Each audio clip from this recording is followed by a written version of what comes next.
Hello.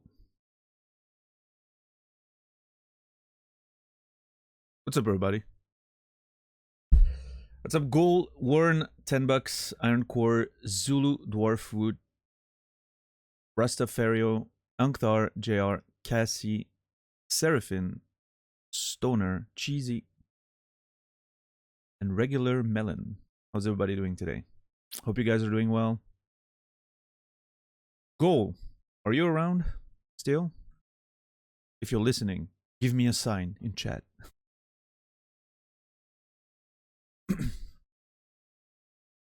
What's up, Fjordadon? How are you doing today?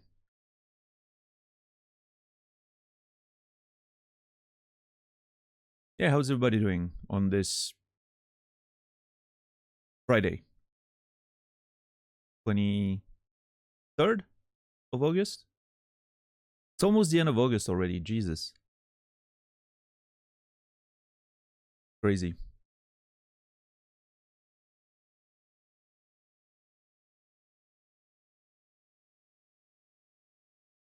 that a mosquito? Okay.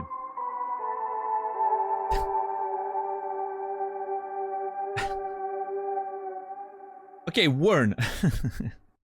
First of all, thank you very much for the $16 stream start delay settlement.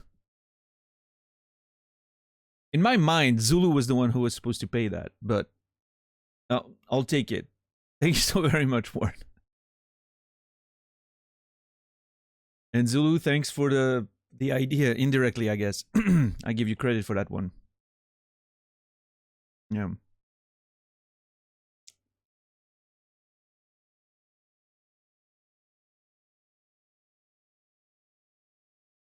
Yeah, what's everyone's plan for the weekend? I'm curious. I am probably going to play a bunch of Street Fighter. And I'm thinking of ordering food tomorrow.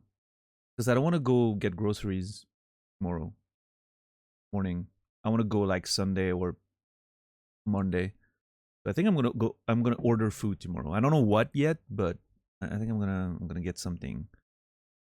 Play Street Fighter 6 a bunch. Yeah, me too. My frustration from yesterday is still very much there, Nasrallah. I'm like pissed at myself. But I've got some things I want to try to maybe improve all of this. Regular Melon, thank you so much for paying forward the gift you got from Rasta by giving a tier 1 to the community. First time. Thank you so much. This one goes to Stars. That's a good pick. I hope Stars is doing well out there. I haven't seen her in a bit. But yeah, thank you, Regular Melon. I appreciate that. And Stars, you will be remembered. Thank you. Stars is tired. Thanks for the gift. Hey, what's up, Stars? What are you playing these days, Stars? I seem to always miss when you're live this past. Oh, that's why. Yes, Rain World. I've seen it. That's why I haven't been able to even lurk in your stream anymore. Because you're playing Rain World. And I'm trying to stay away from this one because I want to play it soon-ish. It seems like something I might enjoy. It's something for sure. Yeah, it seems like it. It seems like it's something. And I generally like the games that people describe that way. What's up, Raf? How are you doing today? You got this, trust me. Yeah, thank you, Naz. I think, you know, it's one of those things where I feel like you get tired after a few hours of playing, and I did a lot of like execute combos and stuff. Maybe my hand was just too slow or like too cramped up, and I couldn't get like the smooth movement I needed. I don't know. I'm gonna have to. What I want to do is start getting some actual games. Like I have some bread and butter combo that work that don't involve what I was trying to do yesterday. I just want to get into some games and start learning defense. Because I'm not learning defense by just practicing combos. It's nice to work on my execution, but I think I'm there now. I'm familiarized with my stick again. Like how the sort of like the game plays. Now I need to get hit in the face to be able to start learning defense. So yeah, I'm thinking of starting actual PvP games tonight. So we'll see. I got enough stick practice. Yes. No spoilers. You might like it. No clue your taste, but it's been wild. Yeah, I mean it seems like a mysterious game with very little explanations and interesting exploration. So I don't know. I'm excited to eventually play it, but I'm gonna have to find the right timing for it. XQC, thank you so much for tier 1 6 month in advance. Jesus, that's a big one right there. Signing up for another 6, huh? X, well, thank you so very much. 12-month streak currently. I cannot believe. Okay, I hope this doesn't come off as rude, but when I think of you, X, I don't think of someone who's been there for almost 2 years. It feels like you've been there only like somewhat recently. If you would have asked me to guess, I would have thought you came in during Red Dead 2. I don't know why. Like, that's the sort of timeline I see you, like, I seem to associate with you. But apparently you've been there for almost 2 years now. Yeah, December. You came in for Hollow Knight, I guess. Crazy. Thank you, XQC. I appreciate the resub and the support for so long. It's, man, the months fly. It's crazy. Thank you so much. XQC, you will be remembered. And every time I say your name, I'm like, there's a lurker out there that's just listening to the stream, not paying attention, that, like, you know, new around here, and they think I'm talking to, you know, they think that the big XQC dude is hanging out in chat. I'm sure at least someone must have been confused for a second and like did a double take in chat, right? You know, at some point. That has to have happened. Yeah. I did just now. See? That's what I mean, Melon. Yeah. What's up, Garrus? How are you doing today? Hope you're doing well. Go! Oh my god, I was wondering if you were here earlier. Go! I just want to say, you specifically are the reason this stream is happening.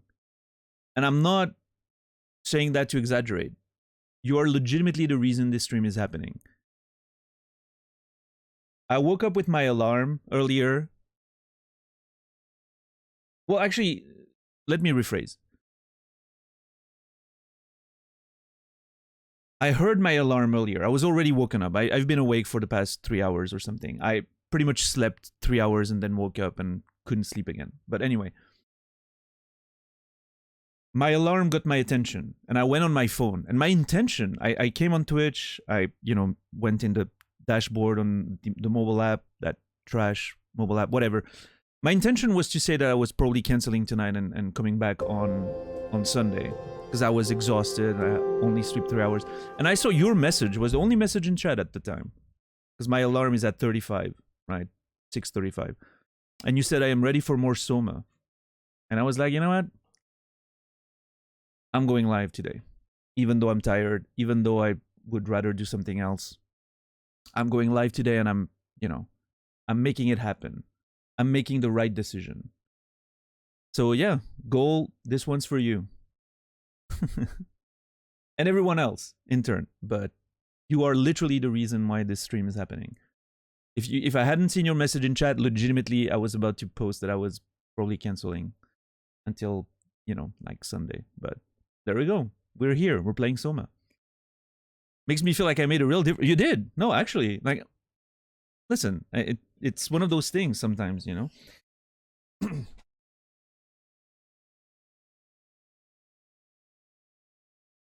You actually made a real difference.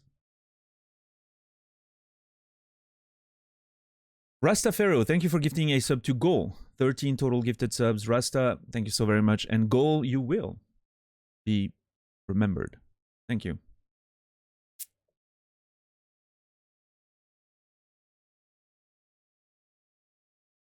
You have a new gig now 30 minutes before the stream. Well, I mean, I'm not saying it's going to work every time, Fear the Dawn, but this time it did. So.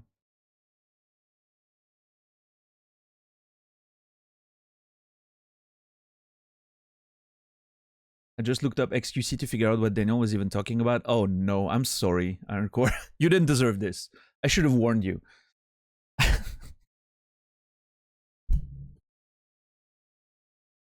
I should have put a warning out with this to if you don't know who XQC is, just save yourself. You're you know, nobody needs to know. Listen, if you enjoy this content, that's great for you, right? I'm glad people enjoying things is great. I let's just say it's not my vibe. You know, as one can imagine, if you've seen 5 minutes of his content, you've probably figured that, you know, it's not the kind of stuff I like watching, but.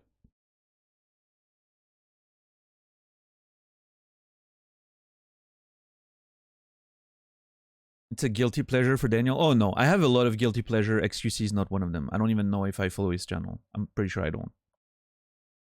The only time in my life that I actually watched XQC was when he was playing GTA RP like 5 years back or something. And the only reason I was watching him is because I was really invested in that, what was it called? No Pixel, the server. I was kind of invested in the whole story of everyone like playing at the time. And he was one of the sort of main characters. So I was like watching his perspective among others, right? But yeah, that was the only time where I sort of watched his content for a bit.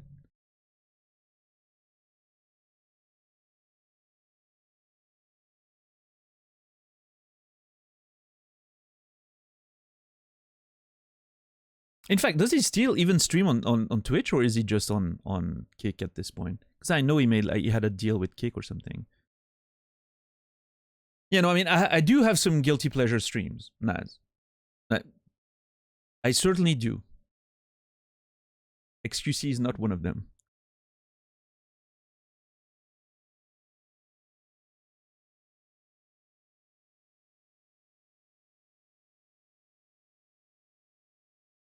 He's still on Twitch sometimes. Okay, fair enough. Yeah, I don't know. It feels like I haven't heard of him in a while. I guess he stopped being at the center of drama or whatever. He's getting out dramaed by everyone else. I don't know. Or maybe I'm just paying less attention, which is great for me, I guess. No. Hey, Colette, what's up? How are you doing today? Hope you're well.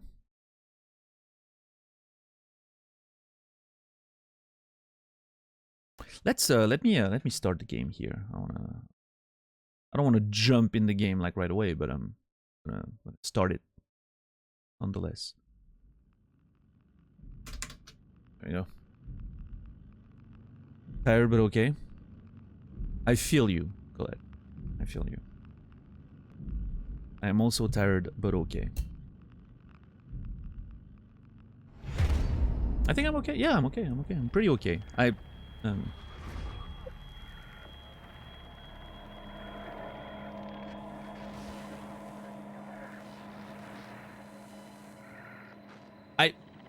Yesterday a bit accidentally I was on YouTube and I was just watching like recommendation music or whatever. I was trying to find, you know, some music for the next few streams, and I stumbled upon a cover of Sia's Chandelier by Damien Rice. I love Damien Rice. I think he's a great songwriter. He made a cover of Sia's Chandelier, which is not a song I particularly like in its original version. That cover is one of the most beautiful things I've ever heard in my life. It may legitimately be one of my favorite covers ever. Highly recommend it if you guys want to listen to something. But yeah, no, it's one of those songs. I think it's one of those songs like Wrecking Ball, and what's another good one?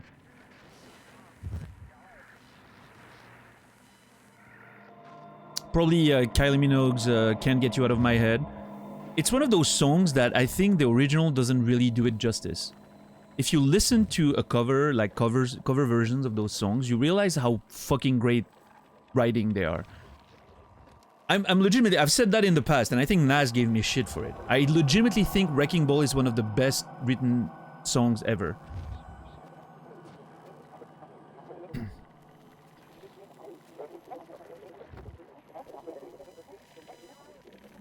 It's just that the original version doesn't really highlight how great of a song it is.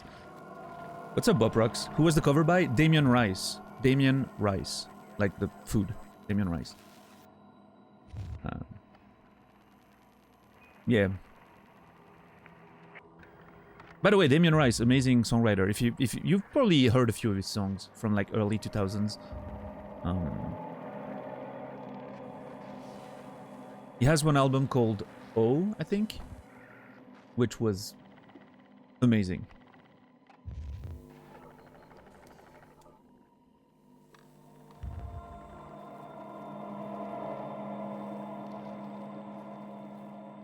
Critical music opinions by someone that hates jazz. This will go well. Wow, DJ, Jesus. Coming out of the shadows shooting today.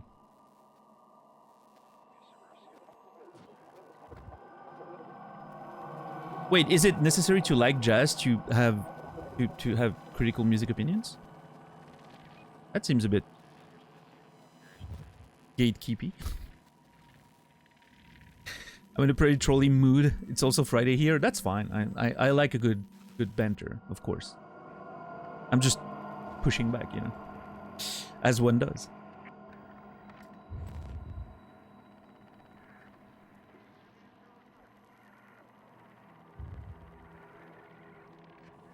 Fell asleep during the last stream. Woke up to Nas playing Souls. Did wake up to a woman screaming at some point. Don't know what that was about.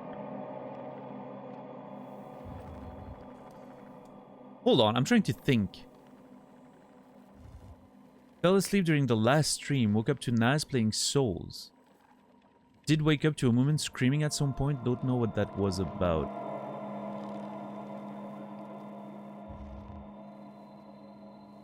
Oh, are you making a joke about me screaming? In a very manly way the other day? That would make sense. It went over my head for a few seconds if that was it. It was okay, yeah, no, I got there, thank you.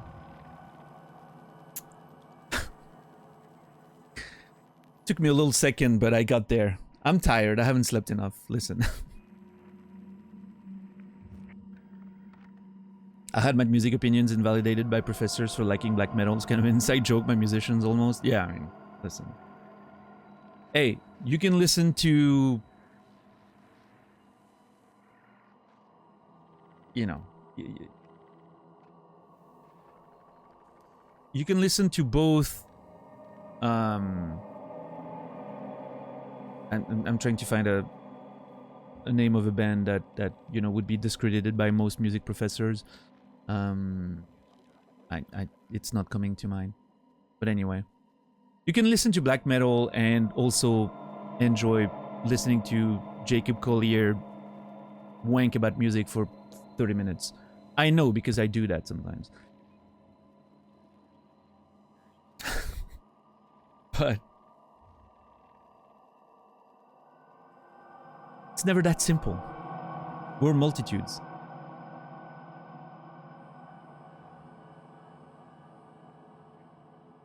Liking jazz just proves that you're willing to tolerate even the worst aspects of music, so your opinion should have more thorough perspective on critiques. Oh, fair enough. Oh.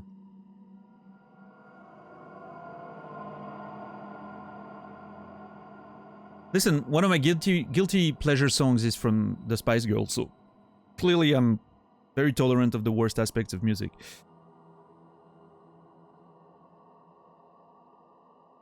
What's everyone's favorite guilty pleasure song? I'm curious. And please, like a real guilty pleasure song. Don't give me some crap, you know, like... Which Spice Girl are you? I don't know. If I was to be a Spice Girl, which one would I be? I think this needs to be a process of elimination. I'm definitely not posh. I don't have enough money, I don't think. I'm not sporty, I don't think. I'm probably not baby, right? You know, although my screams in the last stream may indicate otherwise. I'm not scary, I don't think. I guess by process of elimination, I'm ginger, even though I don't have red hair. Which is a bit chaotic, you know? I don't know.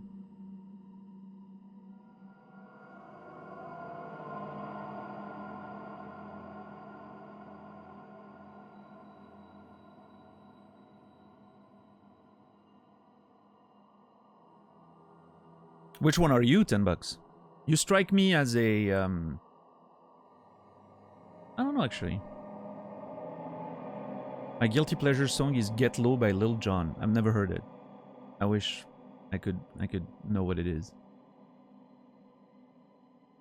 Mine is Viva Forever by the Spice Girls. I have no idea why this song hits for me. I think a part of it is because I remember when it was airing on TV all the time. And I was, you know, I was a teenager and I was playing. I still remember it was the time when I had my first PlayStation. And I was playing my PlayStation on an old C64 monitor that I had on the living room table. And I had the TV running in the background, right? And I was watching like MCM, which was basically French MTV at the time, right? I remember the Smashing Pumpkins, like at the time, you know, like Bullet with Butterfly Wings and 1979, like being basically playing twice an hour, and the Spice Girls became a big thing. And I remember that song Viva Forever just at some point playing like twice an hour. And there was something, even at the time, I remember being a teenager and hearing that song is being like, man, this song is very nostalgic. It reminds me of being a kid, a child, even though I was a teenager at the time.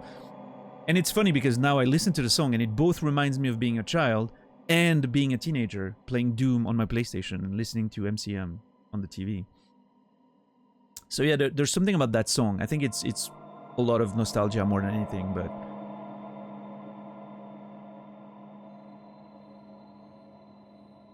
Yeah, DJ, well, that seems very Twitch appropriate. Which makes me wonder what your actual guilty pleasure songs are. The ones you don't want to admit. I sometimes put on the Undertale soundtrack when I'm cleaning. I'm looking forward to that soundtrack. I've heard good things about it. We'll be playing Undertale in December, so that's going to be exciting. For me, not for the mods. Poker Face. Yeah, that's a good one.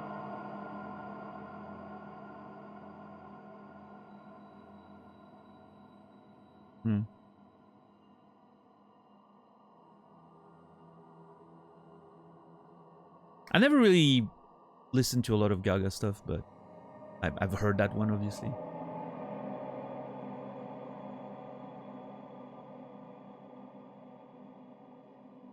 Sometimes I unironically enjoyed the Rude Sandstorm. Someone has to, Ankthar. It's got to be you. If no one enjoys it anymore, it stops existing or something, right? Isn't that how it works?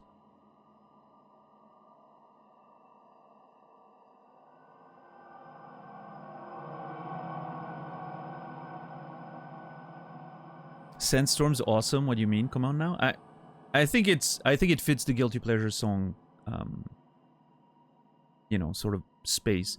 I don't think it's that great of a song. I mean, listen, it's fine if you really like it, right? I'm not saying, but in terms of like electronic music, I don't think it's that great of a song. Barbie Girl by Aqua. See, Stars, I've never actually, you're making me want to look up some cover versions of that song. Like, I want to hear a nice acoustic piano version of that song. I have a feeling Barbie Girl might be one of those songs like the ones I mentioned earlier that is actually super well written, but it's just like, you know, it's turned into this sort of weird Europop stuff that doesn't, you know. I can see like the melody and some of the harmonies being actually pretty cool. Yeah.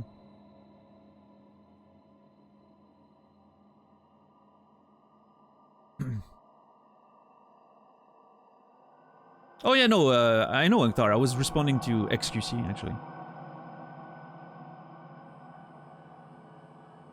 What's up, Bitsy? How are you doing today? I don't know if I said that twice, but yeah. Fireflies by Owl City. I don't think I've ever heard that one. Yeah.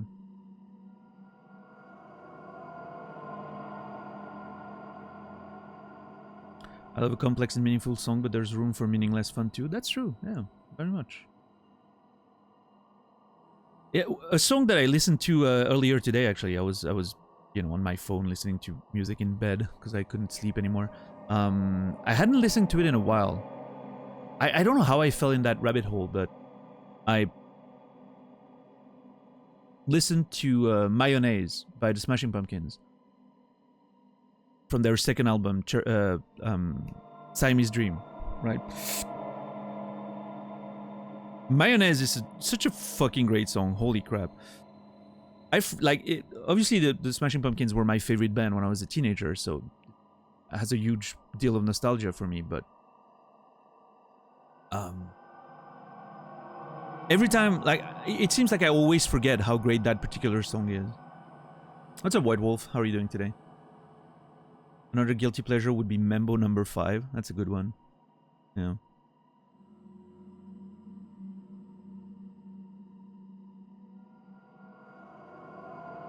I think Membo number 5 was playing a lot when I was roughly like 17 years old or something. Isn't the song like didn't it come out in 1999 or something?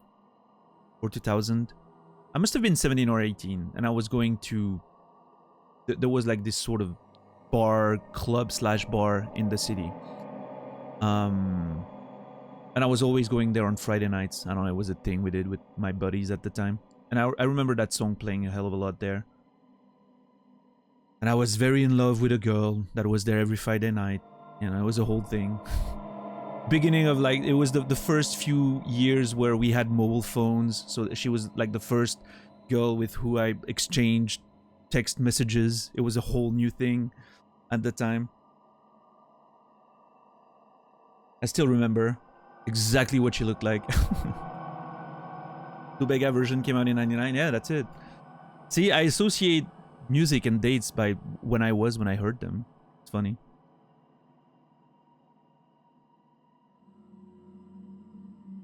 I from Smashing Pumpkins, one of my favorite songs. Yeah, that one's from the soundtrack for Lost Highway.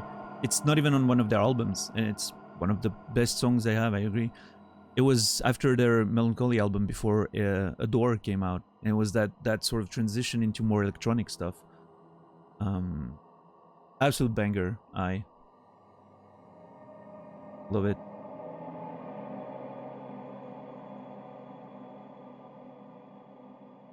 Core from the STP, always be it with me. Was so many great memories of driving around at night with girls. Yeah, high school memories tend to last for a while, right?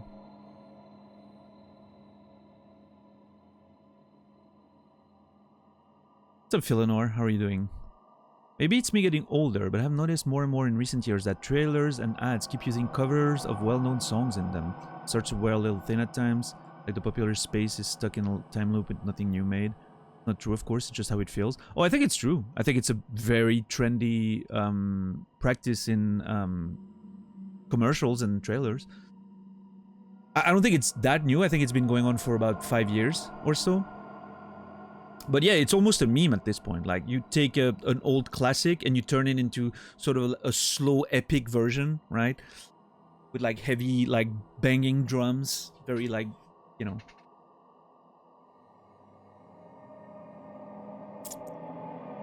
binary, sort of tempo, and yeah, it's a thing that they do a lot these days. It works. I don't know. What can I say?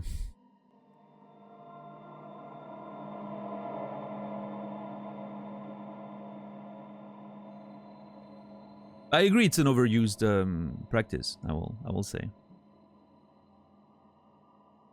but oh well.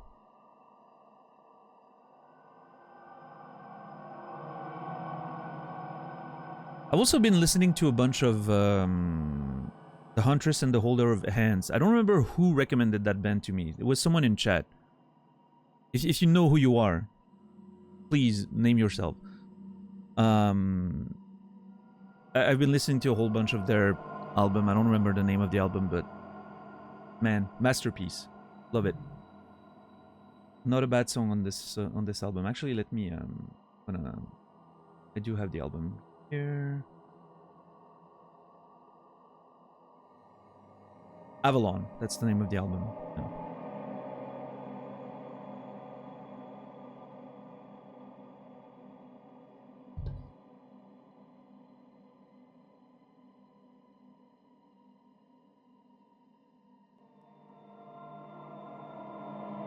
I get confused by that because I too associate a lot of my memories to music.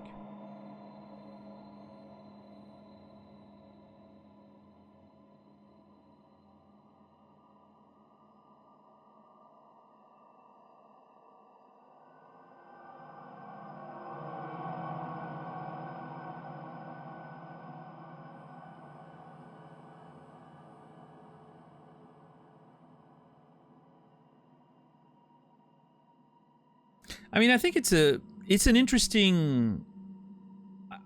I'm not sure exactly how it works, but here's my here's a little assumption. You take a popular song, you make a cover version specifically for a trailer, right? People like the song, obviously it's a popular song. And the only way to listen to that version is to watch the trailer. And so you get those numbers up, and the algorithm push the trailer even more. And so you like the you know, you talk to your friends like, oh, have you seen that trailer, that cover? Like, it doesn't even matter what the movie is, and if the movie itself or the trailer is good, people are just gonna watch it for the music, and it's gonna get pushed and promoted, and it's gonna do the whole thing, right?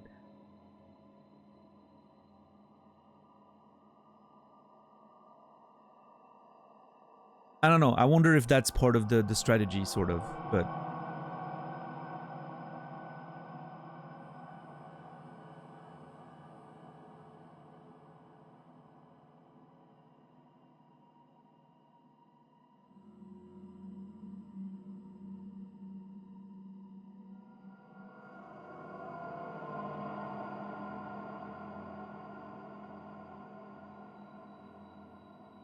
Yeah, I mean, maybe it's something completely different, Warden, right?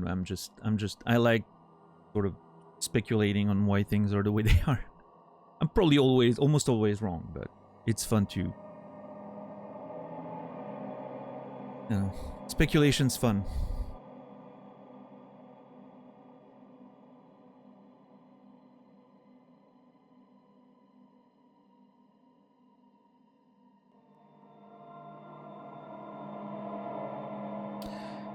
This has nothing to do with what we were just talking about, but I was randomly scrolling on Instagram today. And I found something that I sort of assumed existed, but I had never really seen. An entire, like, lifestyle account for a woman, right? That doesn't exist. 100% AI generated. And the wild part is, the pictures look fucking realistic. Like, it's not some shady, weird, janky AI generation. Like, I actually had to pay attention and look into it to, you know, be like, yeah, no, that's AI generated. At first glance, it was completely realistic.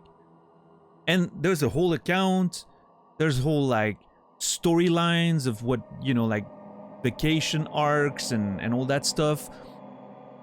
Other links, you know, going from the first one. Music that's being created. Like, apparently she has some songs released out there. It's completely insane. I was mind blown by how, you know, pretty much almost real it seemed.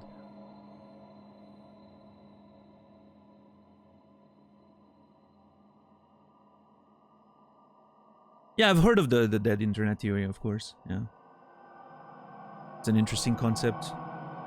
We may not be very far away from it at this point. I don't know.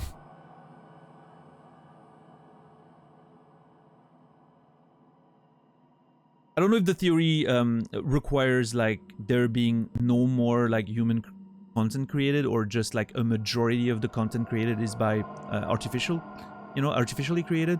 If that's the case, we're probably already there at this point, right?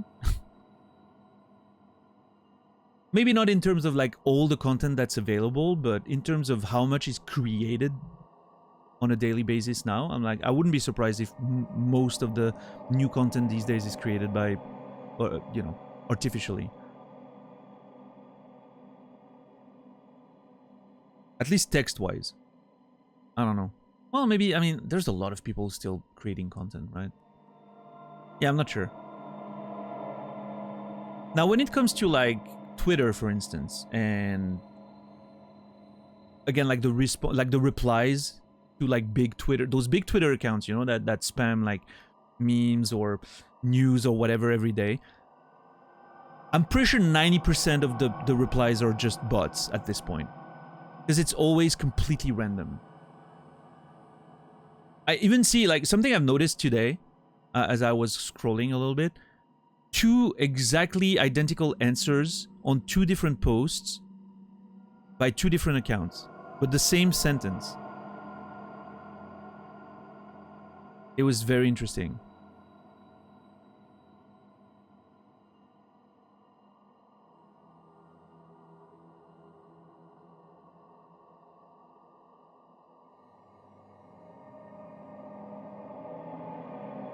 Which is why claims like the one we had during Subnautica, if you guys remember, that Twitter has less bots now than it did 4 years ago, is so funny to me.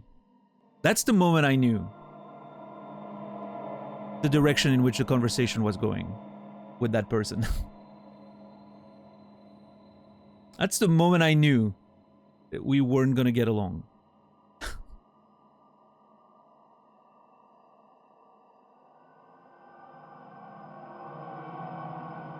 The reddest of flags. Yeah, it's something so, you know, simple and inoffensive at, you know, first hand, but on first look, sorry, but swiping through the dating app I signed up for a few days back, I'm not surprised. Most profiles are almost carbon copies and could easily been artificial people. Yeah.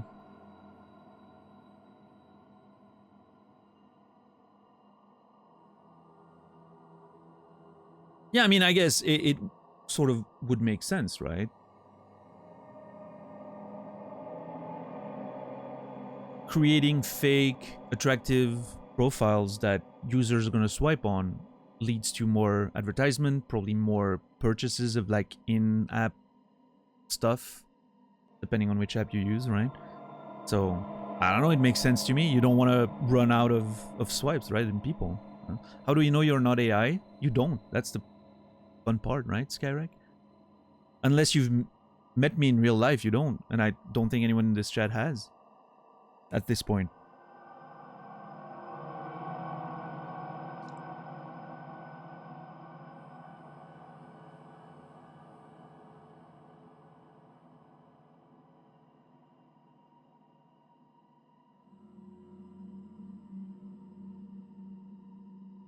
At the same time, I've attuned my brain back towards the real world a lot, so a lot of these dystopian shades about the internet go completely under my radar. I love it. I need not occupy my brain with it.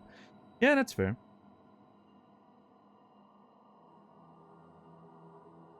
Seems like a good thing to do.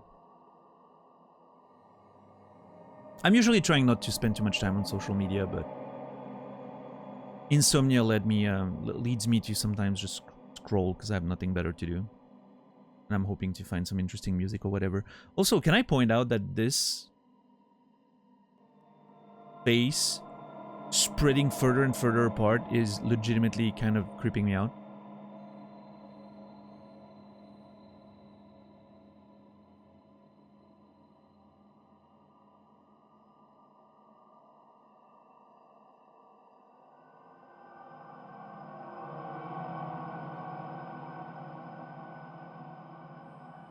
It's a shame that Daniel Matt became purely AI generated last year.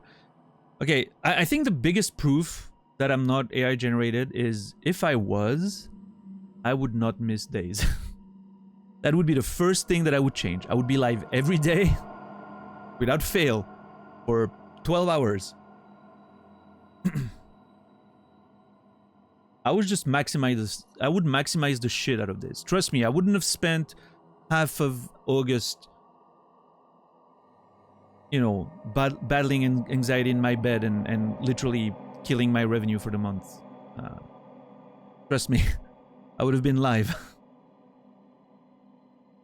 This month has unfortunately been rough, but we'll get back on there. Once everything cools down a little bit more and, you know, I get some bit more regular sleep and everything, it's gonna be fine.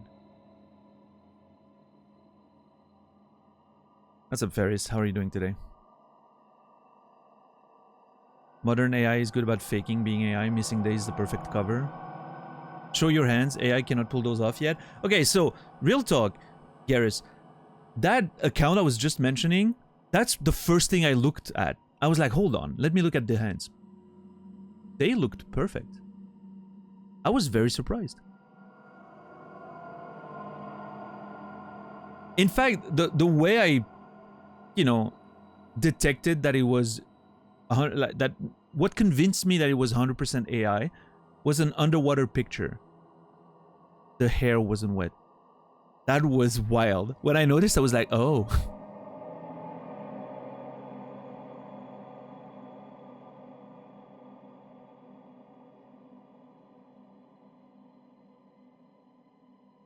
It's Friday. I'm relieved the weekend's almost there. Yeah, what are your plans for the weekend, Ferris? What's everyone's plans for the weekends? Anyone have something? Well, I think I asked that earlier, but whatever. I think only Naz answered. Oh. I'm not saying Naz's answer is not enough for me. I'm just saying.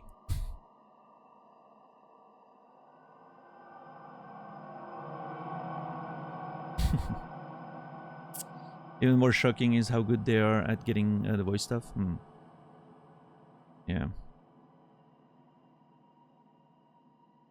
There's Father's visiting this week. I'll be busy with that. I'm assuming Sarah's your significant other.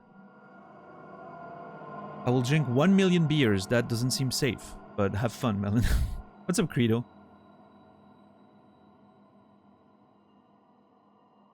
Yeah, Philanor. That's true. I've heard some pretty crazy one. At this point, I just want to lie in bed watching a film while being the small spoon. Yeah, being the small spoon's fine. I haven't been the small spoon in a long time.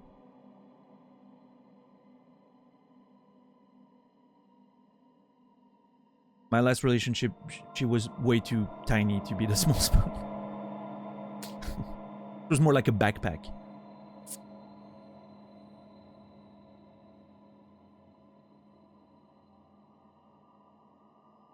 Backpacking works too. Yeah, it was fine.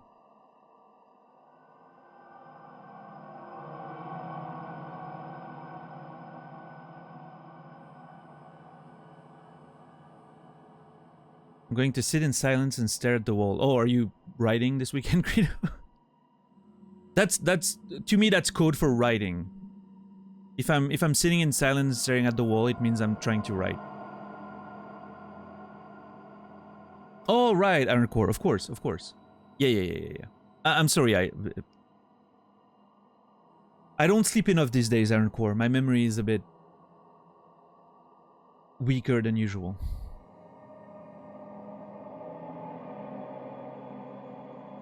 But now that you mention it, I obviously remember. Yes.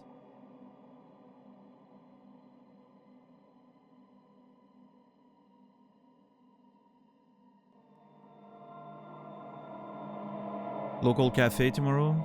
Job hunt, try to relax, maybe read a book, do some drawing. That sounds like a nice, quiet little weekend. Appreciate that. I hope you have a good time. A 50k cycling trip? That's not that short of a trip, I don't think. But yeah, enjoy it, Rasta. Local aquarium with my brother tomorrow. Hang with friends in the evening. Nice. I'm a foot shorter than my partner. We trade spoons. Nice. Yeah, I mean, if it works, it works. It's not just a matter of height, though. Sometimes, you know, it's just the general volume of the person, I guess.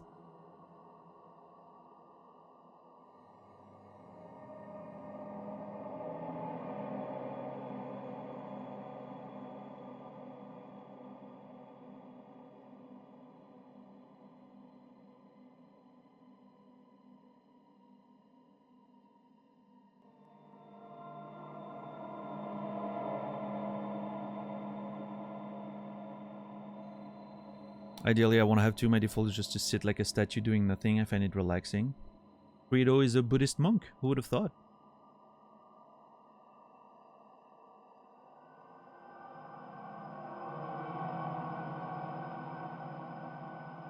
"50 kilometers is only like 2 hours." That's how you can tell I haven't been biking in a while. Hold on. No, actually, never mind. If I was the one biking, 50 kilometers would be more than 2 hours. Because I would need breaks. Regular breaks. Long breaks. In fact, more breaks than biking. I'm not a big biker. I would be more of a runner if I was to go places. I like running. Running's fun.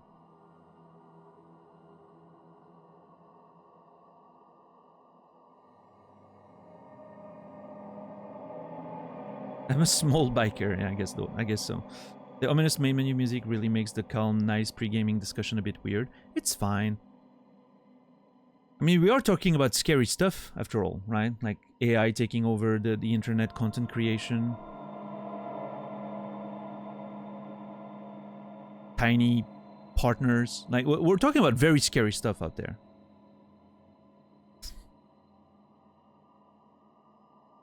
Maybe sometimes we don't realize how scary it is. I was talking about my ex. There's nothing more terrifying than that to me. I'm joking, of course.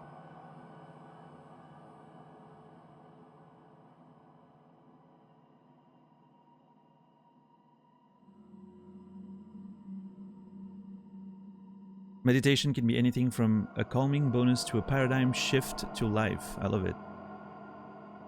Yeah, I don't think I can do like traditional meditation. My personal form of meditation is just sitting there listening to an album, like attentively listening to music. That's a meditative thing for me. Or sometimes it can be doing like a very repetitive task in a video game, which has a lot of meditative properties to me. I don't know why, but it just works. But like just sitting there and you know, that sort of mindfulness that people talk about while meditating, I don't think I get it. I don't think it works for me. Maybe I need to practice it more, but it feels like my brain needs to have something stimulating it so that it can quiet down and stop running. If I do something that feels like it's taking my brain's, it's sort of like focusing my brain, it's like, I don't know how to describe it. It's like my brain suddenly, like, the gears stop turning. They just stop and focus on one thing, right? Stabilize. Whether it's like grinding in a game, listening to music, whatever. But if I don't have that sort of center of focus, it's just, it keeps grinding and grinding and grinding. There's like parallel processes that work at the same time. Like I've had 3 different internal conversations in my brain in the last 5 minutes.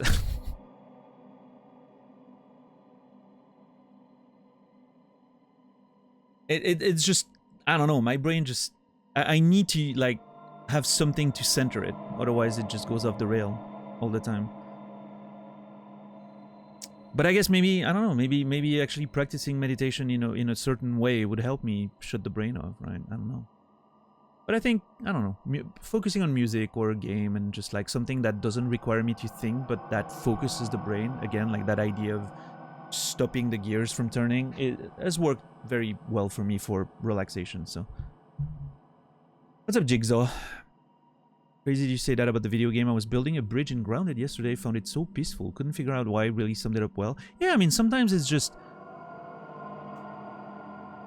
doing something that takes your attention but doesn't require too much thinking.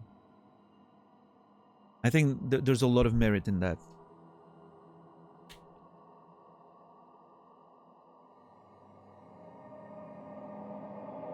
Meditation can be helpful for ADHD, for instance, because you want that internal control and focus. Ease that noise and constant barrage of stimulus distraction, sorry. Yeah.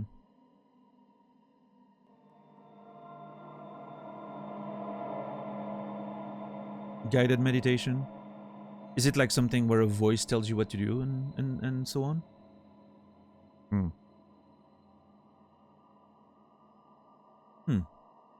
Yeah, I don't know.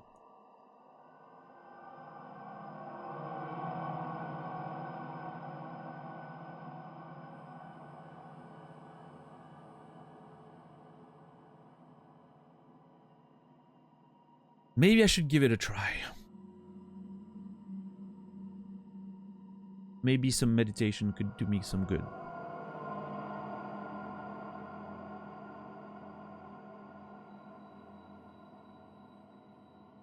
Meditation can also be awareness, feeling all your limbs, your body, and then moving into your mind. I hear Alien Isolation is a great way to focus in. I don't know, when I played that game, I was just in a constant state of survival. My nervous system was shut when I was playing Alien Isolation.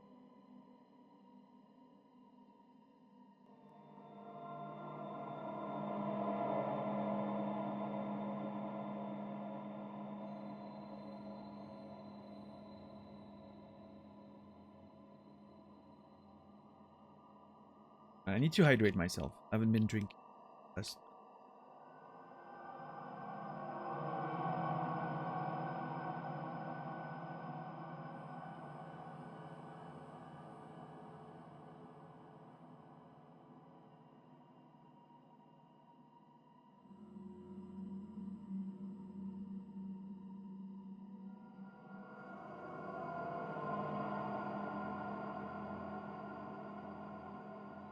You're already feeling thirst, you're meditating?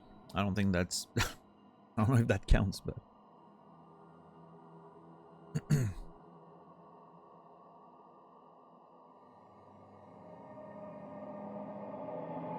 Go to a noisy place in public perhaps. Try to focus on a few singular points of noise within a short time frame, and then start slowly trying to focus on more and more things within that frame, still in a one-pointed way. Your brain will tire. Try to focus on 10 different single sounds or smells or visuals within 3 seconds and keep at it, and your brain will quiet right up.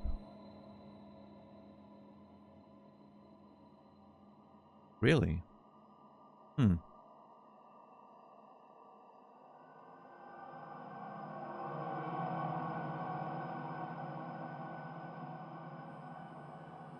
don't know. I'll look at guided meditation on YouTube. I'll try to do that. Maybe tomorrow. Who knows? Yeah, no, obviously. Obviously, practice is, you know.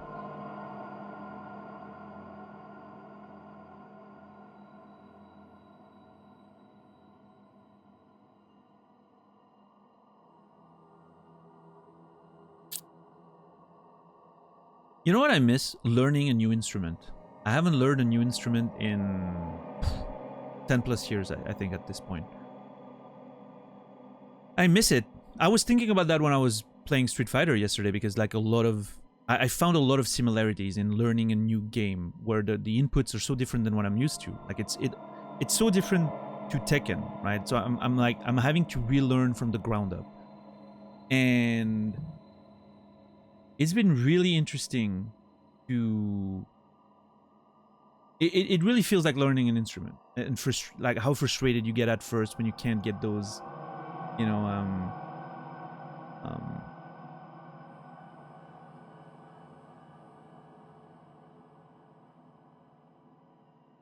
you can get those moves in, if that makes sense.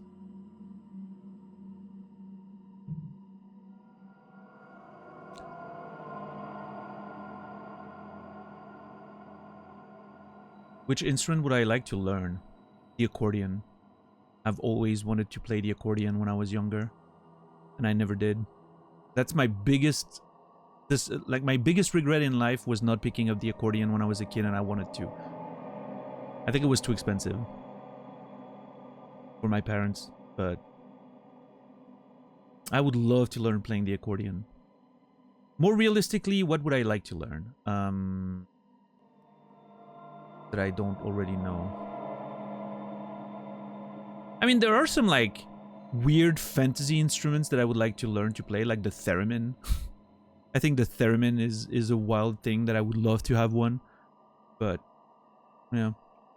Like realistically speaking, I think, yeah, the accordion, would be. I would love to know how to play the accordion. I I I don't know. I would love to have a harmonium. What's the like a big a reed organ? I think is the name in English. I don't know. We call it harmonium in French, but it's like a piano, but it's an organ, right? And you use the pedals to sort of pump air into it, and then and obviously it plays like a piano, so I kind of know how to play it, but I would love to have one. Pump organ, yeah, I guess so. I don't know, like, yeah, harmonium we call it in French, but I know there's also like a more like the Indian version of the harmonium where you like use the pump on the side with the hand. That's not the kind I'm talking about. I'm talking about the one where you pump with your feet and then you just play like a piano, basically. There was one in a school that I worked at a while back, and I loved playing on that thing. I would literally spend my entire lunch break playing on that thing. I would eat a sandwich real quick. I would go into that room and just play the pump organ for hours. I have a few recordings of me playing on that thing back in the day, and I like listening to them sometimes, just for the sound of it. I was going through a very rough time in my life, and I remember like really sort of getting the emotions out by playing on that thing. And you can like, I'm listening to it again these like sometimes, and I'm like, I can feel the pain that I was going through in those melodies and ambiences that I was creating. The hurdy-gurdy? I think the hurdy-gurdy is a fun instrument. I don't know if I would like to play it though, Warren. Yeah, no, I think the accordion wins if I were to learn a new instrument. It seems very hard though.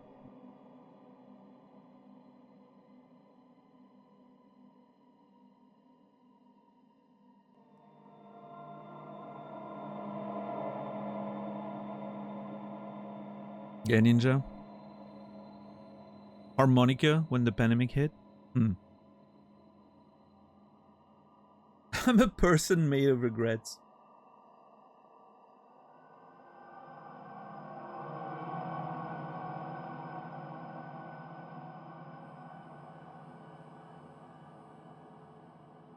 What's that instrument? The crystal bachet or bachet? I don't know how you pronounce it.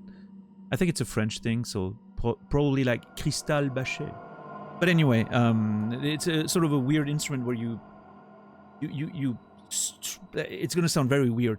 You stroke some sort of glass pipes things with your fingers, right? Your wet finger. I know how it sounds. Trust me, it's a thing, and it sounds absolutely amazing. Yeah.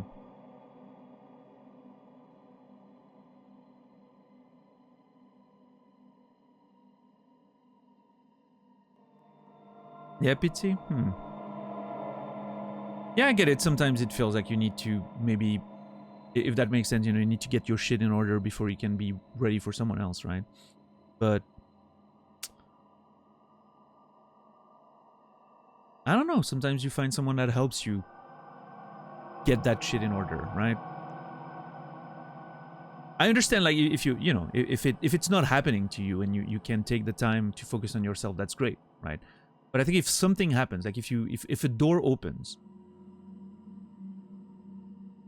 I think there's an argument to be made that you still take the opportunity and see if that person can help you, right? Maybe. I mean, you don't want to rely on that person, but maybe they can just be support while you fix your stuff, right? What website do you have to go to find that content? YouTube, Naz.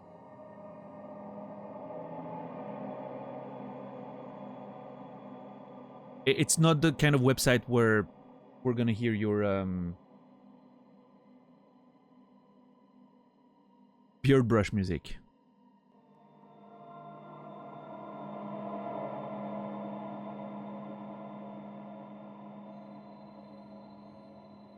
I was watching Franklin on Apple TV. Wait, Franklin, is that like an animated cartoon with a turtle? They were playing that glass jar thing in the show.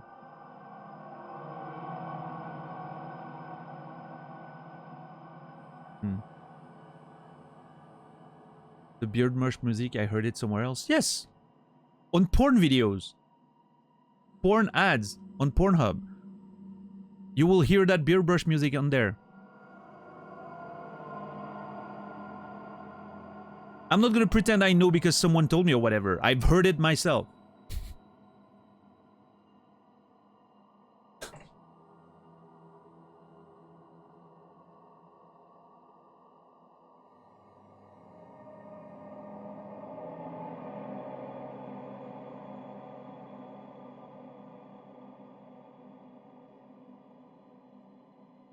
That's why it makes me uncomfortable. The beard brush on Naz's beard brushes are not for the faint of heart. Yes. 18 plus channel after all.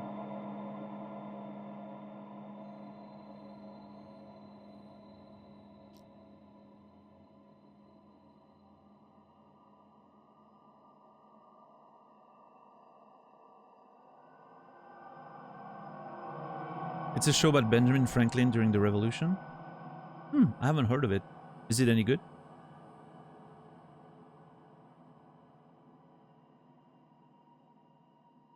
I remember Dr. K saying that there could be an argument made that if you meet a person that likes you when you're at your lowest, that's the right person for you.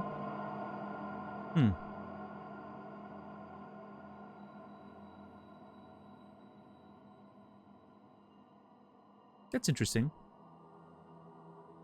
Yeah, I mean, it sort of makes sense, right? You can only get better.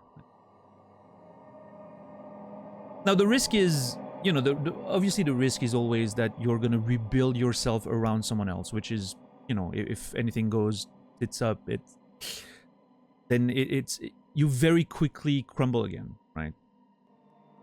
But if it's on, like, I feel like if you get into a situation like that, you need to have the awareness of not losing track of the work you need to do on yourself by yourself without building around that other person, right? And I think that other person can certainly be a shoulder to lean on and support, but you need to, you know, you need to be doing the work on your person independently, I guess, right? So yeah, but if you do it well, like nobody does it alone, right? So why not rely on someone, you know, on a partner? Of course, it can work, but again, like because of the nature of the relationship, the risk is, like $10 said, codependency and just building yourself up around that person. What's up, Zima? How are you doing today?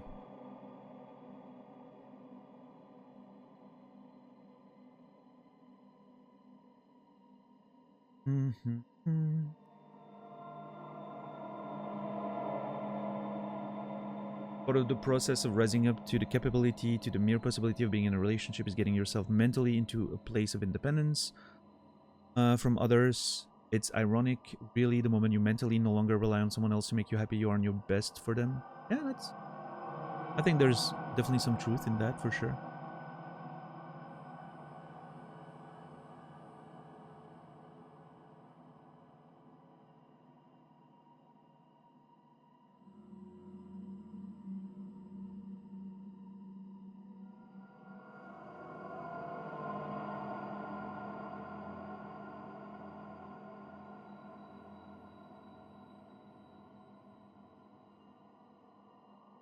Late 30s, frustration, shit never lining up. Yeah. It's I don't want to, you know, sort of repeat the same platitudes as everyone does, but you'll get there, Itzy, I'm sure.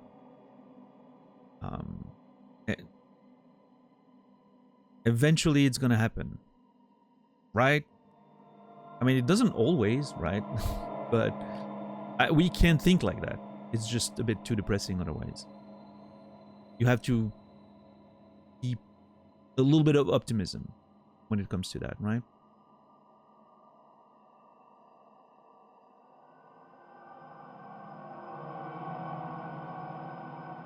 And I would go as far as to say that keeping some form of optimism is one of the ways in which you put yourself in those situations, right? It's the same old story of you gotta be ready for the opportunities. If you're closed off, you're not gonna see the opportunities when they present themselves.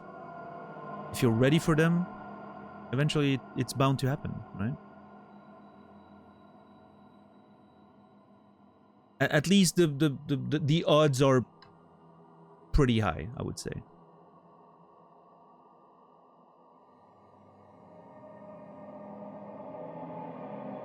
There's not a timeline for that shit. Yeah, no, I mean, it's...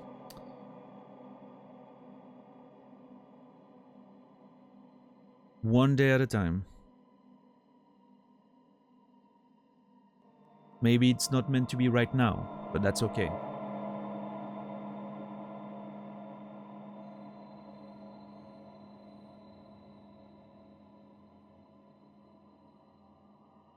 The important part of that sentence is right now, right? Always gotta remind yourself that. You can't stop at it's not meant to be. It's not meant to be right now. That's okay.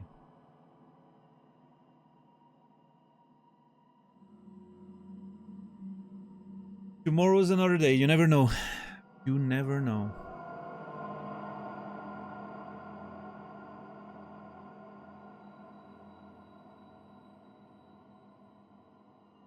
To me, it's something, and I know it sounds a bit corny and all, but it's always crazy to think about how quickly your life can change. Literally any day, your life could be completely turned around. Because whenever the situation happens, it usually happens pretty quickly, right? It's suddenly like either you meet someone or you get an opportunity thrown your way, whatever it is, it tends to happen pretty quickly, right? Obviously, it's built on like everything, the work you've done in the past, whether it's in a career, the work you've done, or on your person, if we're talking about relationships, for instance, but the actual pivoting point tends to happen very quickly. It could be tomorrow. Who the fuck knows? And I think there's a lot of optimism there. Obviously, the odds that it's actually tomorrow are pretty low, right? But one of these days, it's gonna be tomorrow, right?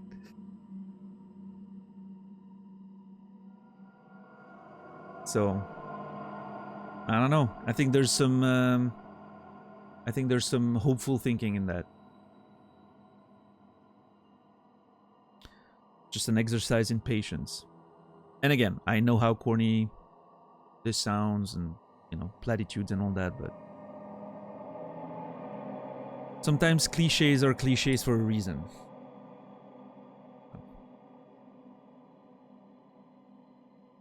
Anyway, how about we play some video games? What do you guys think? I've been talking for an hour now. And I've been saying nothing of value, so clearly it's time to play some video games.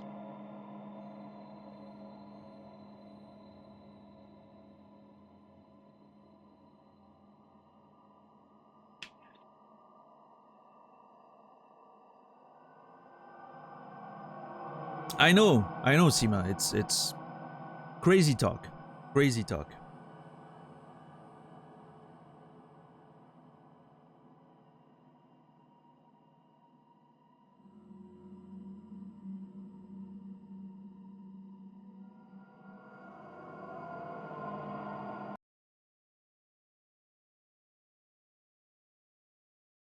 Whoops. There we go. Mopa, what's up, man? How are you doing today?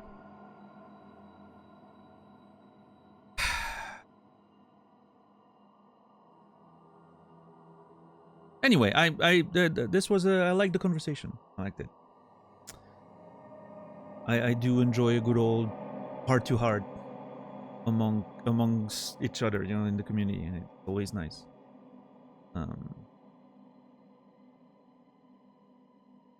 Interesting that it always tends to happen on the days that I didn't think I was going to be streaming. And then I just end up streaming for whatever reason, and it always ends up being that's when we get those longer, more sort of personal conversations, I guess. Ate some pasta, played some Wukong. Nice. How are you enjoying it? I've heard some pretty good things about the game. I don't think I want to play it, but I'm glad so many people are enjoying it.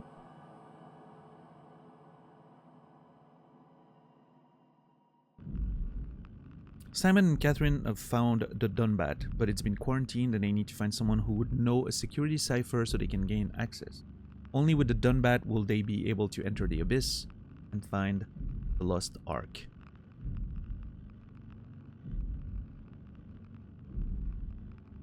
It's a big hit in China. Well, unsurprisingly, right? It's one of the first like massive AAA game they've had, right? It's that, and it's about their culture, so there's something like really interesting there. No, that's cool. My only complaint so far is that they're not very good at invisible walls. I've seen that comment before. Someone mentioned that the invisible walls were annoying on a different channel. Yeah. First chance for me to play a game with Chinese VA and it's awesome. That's cool. Yeah, yeah.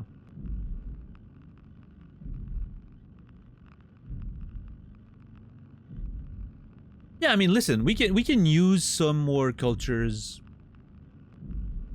in our video games, right? We get a lot of, obviously we get a lot of Japanese culture because like basically most video games are either Japanese or American at this point, right? Well, few European exceptions, right? But it's always so refreshing when a different culture sort of shines through a video game, right? And made by the you know, the people there. Like, nothing against, you know, like the Assassin's Creeds and all that are making very culturally diverse games, but I want some games made by the actual, you know, the people who grew in that culture and have the first-hand experience with it. Yeah, for sure, Pizzi. There's a lot of stuff. Wasn't there a game that was like African themed recently? Made by I'm pretty sure there were I don't think the game was made in Africa itself, but there's some African people working on it at least. Igbo? I don't know if that's the one I was thinking about. Maybe, I'm not sure. I think I remember seeing a trailer at the Game Awards or whatever. Oh, that might have been it, Pitsy. Yeah, what was that the guy? Tales of Kenzara. Yes, that's the one. There was that whole thing at the Game Awards, right? With the guy talking about how he came to make the game and all. Am I remembering correctly or... Yeah.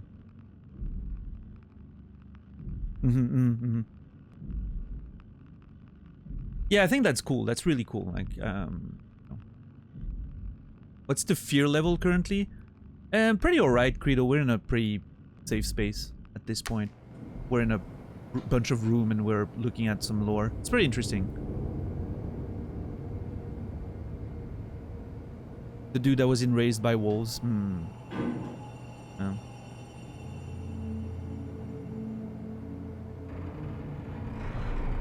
I like the demo of that. I haven't tried it at all yet. Culture diverse is usually more pandering than unique real content. I wouldn't say usually, but it can be for sure. I don't know. It can certainly be that way. Sometimes it's just that also, you know, sometimes devs just like to bring in different culture. It sort of adds a layer of you know, something less usual, right? Than the typical tropes and stereotypes that we're used to. But obviously, to me, like, it's always more interesting if that content is made by the people who, well, grew up and lived that culture, right? This first-hand experience is unbeatable. I don't... I prefer... I would always prefer someone who actually lived that culture to tell me about it rather than someone who studied it from the outside. I'm not saying you can, right? You probably can with good, you know, good research and all that, but there's something authentic about like getting first own voice experience, as we call them, right?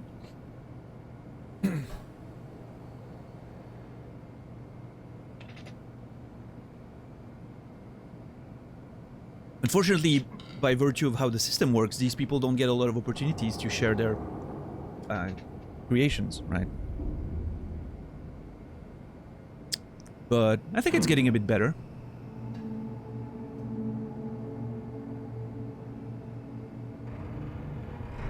How could I get you convinced to check out The Nick? I've seen the name in chat earlier. Did you mention it already? What is it? A TV show? Is it a game? I may have missed the conversation. Oh, it's a TV show then. The Nick. I need my feelings about the series affirmed. Oh boy. Can't you just go on like Rotten Tomatoes for that? What is it about, Stoner? I'm sorry if you already mentioned it earlier. I must have missed it. Oh, pity, yeah. That's unfortunate.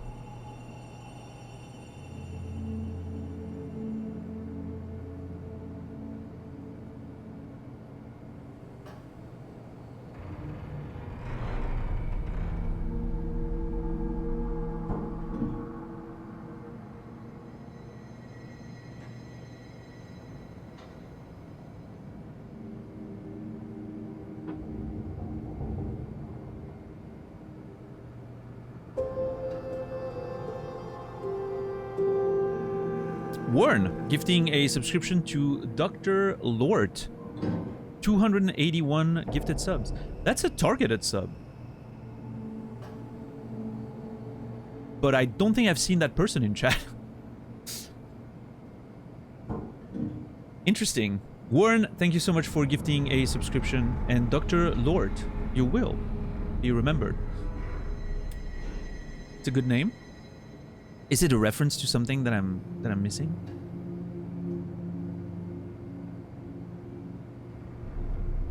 Historical medical drama set in the early 1900s New York about a doctor who's pushing surgery forward. Okay, interesting. With Clive Owen. Okay, I'm interested now. I love Clive Owen. It's the first follower coming from YouTube as far as I know. Really? How do you know that? Are they someone who said something on like, did you like double check, like the names are corresponding or something? Interesting. Well, Dr. Lord, if you're coming here from YouTube, we're happy to have you. Enjoy the sub and ad-free experience. What's up, Fishboy? How are you doing today?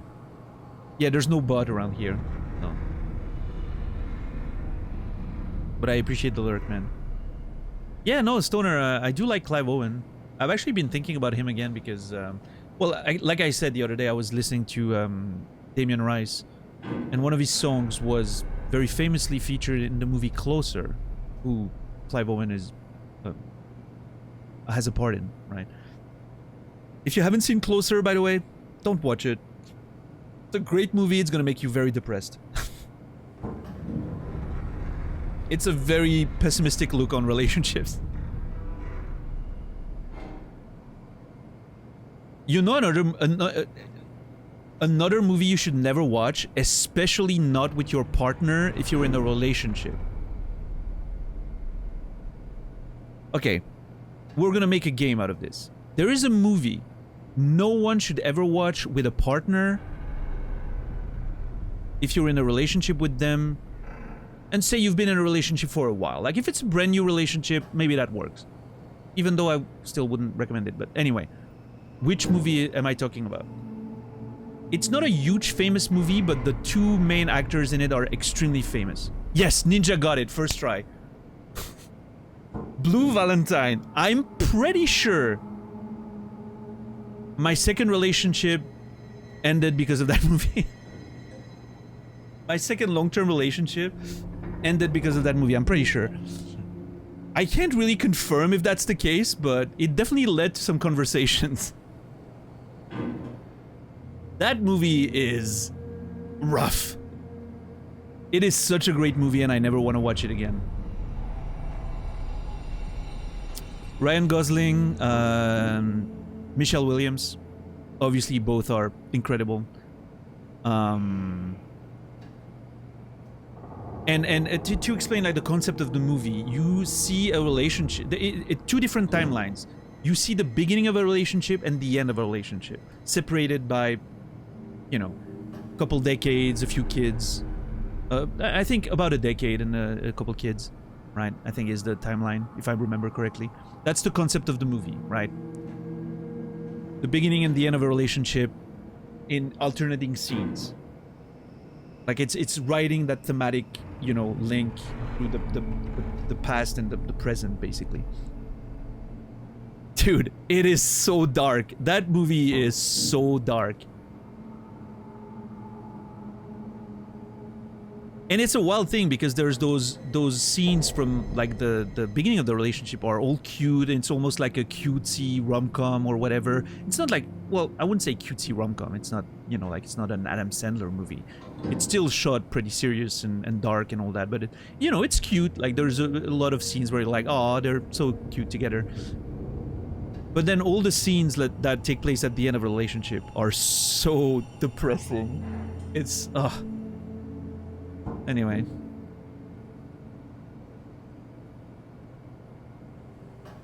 Yeah, Goal, we have a considered an unofficial YouTube channel, but at this point I've always been fully endorsing it. It's just Warren prefers having it as an unofficial thing. Less pressure, I guess.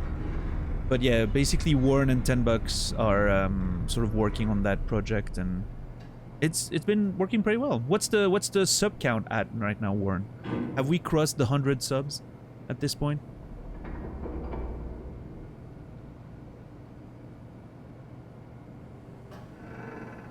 $108. That's a great number for the lost fan that I am. It's picking up. Nice. Hell yeah.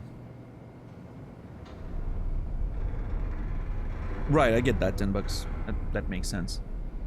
What's up, Cosmic? How are you doing today? 110 now. Beautiful. Exponential growth. Look at that.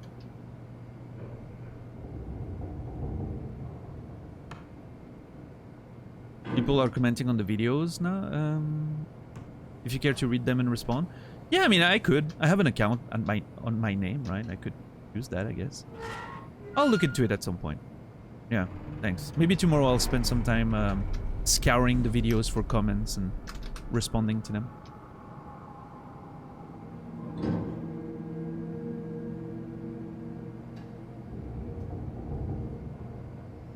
Yeah, and none of it is thanks to me, Credo. As always, I'm being carried by other people. That's sort of the story of my life.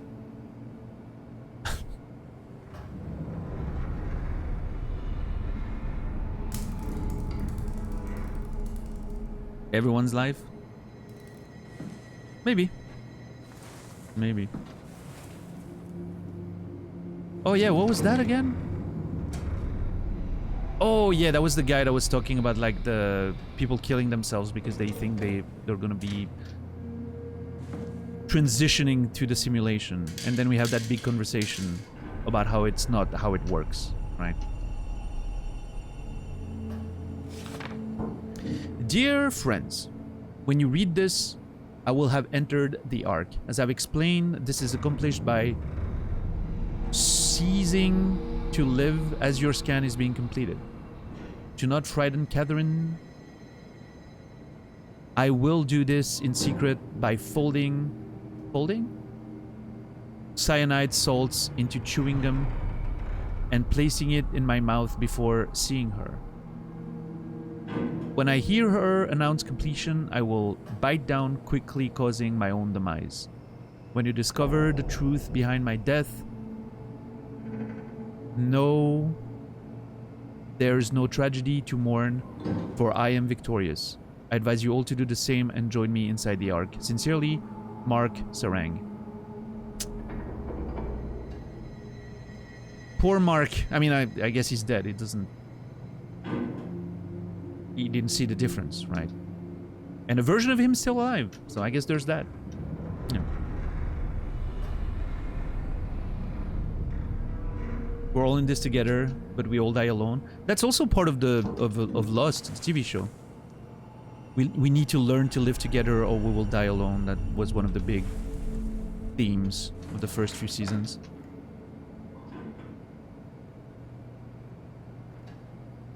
Which, looking back at how the show ended, is actually pretty interesting.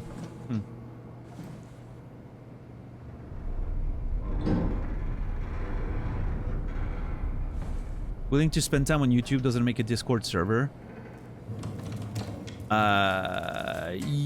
Yeah, because I feel like a Discord server would take me a lot more time on the daily than just going to see the YouTube comments every fucking week or so, right?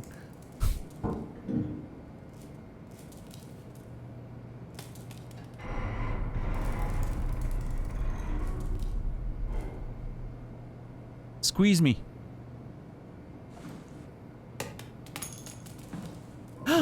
Oh, there's a game to be made there. Hold on. I should rewatch Lost. It's a lifetime.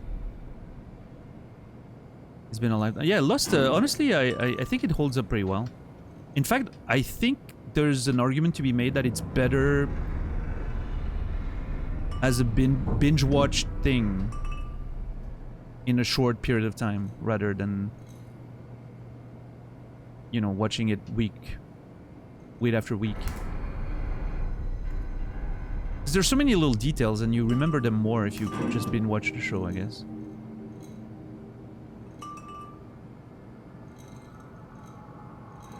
I'm not very used to binge watching show. Even when I'm like watching a show that's fully released, I like watching one episode a day when I'm, you know, discovering new content. There's something cool about having like a daily thing that you watch. But yeah, the other day I started watching The Good Place again and watched 3 episodes in a row. I was like, wow, that pace is way too fast. Would be way too fast for me if it was a new show that I had never seen before, but if it's something I've seen already, of course I'm gonna watch, like, I can watch like the full fucking show in a day. That's fine.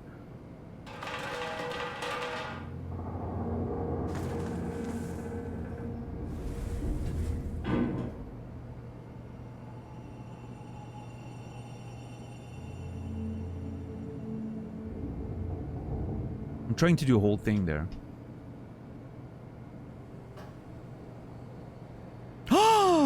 I didn't. Okay, low key, I did not think I would manage to do that. Because you know, more weight on this side probably, right? So I had to balance it on that line. Actually nailed it. How would you feel about an Outer Wilds short film following the Trailblazer chart? I don't know. In theory, I think I would like it. Now, you know, more Outer Wilds content is not a bad thing. The entire thing I set up there was because I wanted to throw the ball at something. I'm a child. That made me so happy right now. Legitimately, that made me so happy. What's up, Captain Dax? How are you doing today?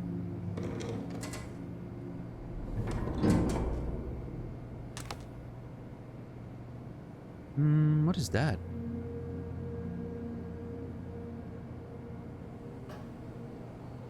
Company restructuration plans. Imminent Class 3 exterior events.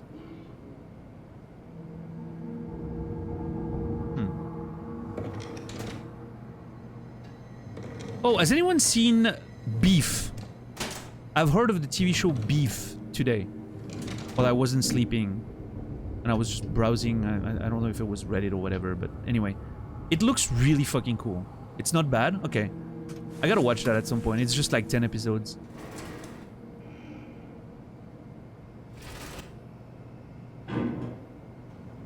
Unique? Yeah, it seems really cool. Like, the concept was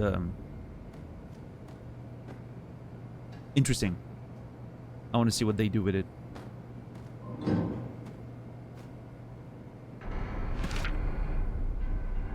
Pavlina Martinu, The Nature of Identity. Okay, whoever did the layout for that book needs to be fired. Look at this trash. No margins? Questions about the self. Who are you? Yeah, this is clearly a self-published book, by the way.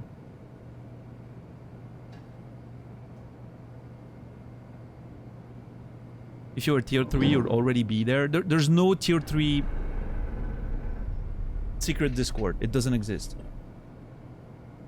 Oh yeah, no, it absolutely is self-published, Credo. It's funny, like, I love that you get it, Credo. You know exactly what I mean when I say, like, it, you know, self-published and layouts. It's...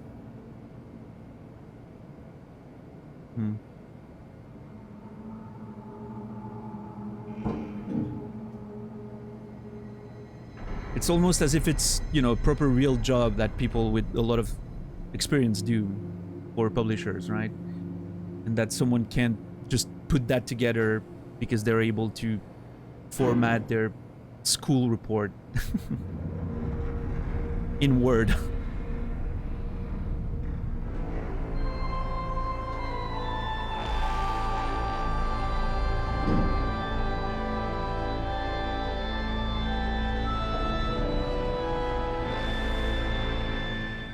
What's up, Brainy? Thank you for the tier 3 27 months. I appreciate that very much. Thank you. The secret Discord is real. Don't let Daniel fool you. We all know Brainy is a liar. After all, Brainy's favorite video game, according to himself, is Dark Souls 2. Which obviously makes no sense. Well, sorry, favorite Souls game. I should be more accurate there. We all know Dark Souls 2 is complete trash, so if Brainy can defend that position, clearly they're not telling the truth all the time. Anyway, Brainy, you will be remembered. Hope you're doing well out there. Thank you.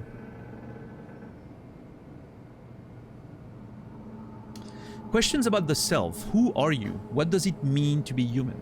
Does your body or your surroundings confine or define you? All very difficult ideas to approach without having your questions be invalidated by the practical or mystified by the spiritually minded. In this book by Pavlina Martinu, professor of philosophy at the Charles University in Prague, guides you through the history of great thinkers and what they have to say about identity.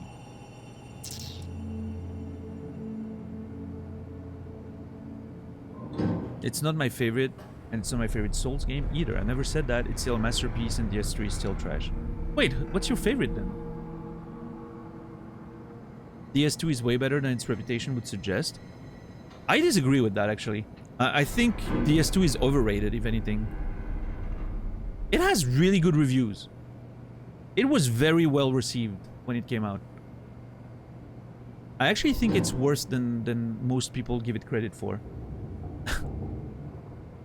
But hey, I mean, you know, of course it's subjective, right? We're obviously just talking about subjectivity there.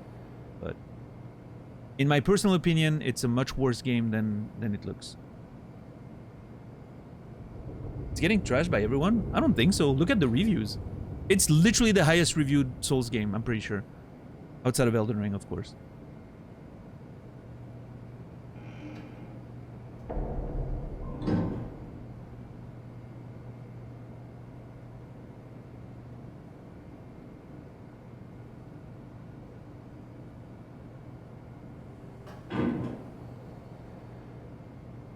DS1 or Bloodborne? Fair enough.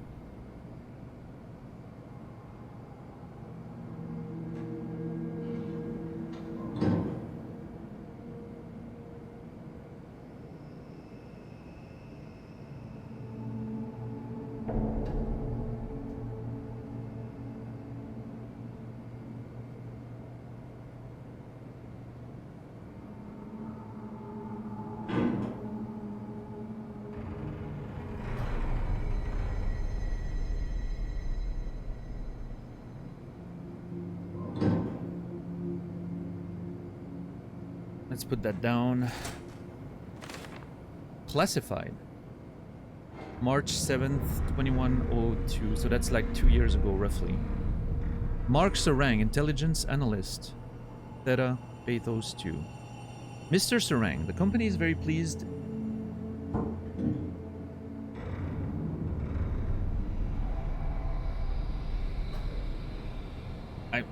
It's not important. I was wondering if typically in a letter, wouldn't you put the first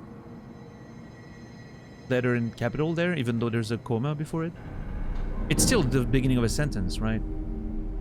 The company is very pleased to hear about your success in making the WoW a station-wide presence. We trust you appreciate that what unique opportunity it is, and that you will do everything in your power to fully explore and understand this mystery. To do so, you need to ensure that Dr. Johan Ross is able to steer and study the WoW from Alpha without outside interference. In case of an emergency, you may direct Julia, Dahl, and Omicron to forcefully eliminate any opposition. But please make an effort to avoid extreme actions. The WoW is important, costly affair, and we hope to follow steady development without setbacks. The supervisory board. Well, I mean, I'm not talking about stupid user reviews that literally, you know, get manipulated all the time. I'm talking about, like, you know, critical reviews.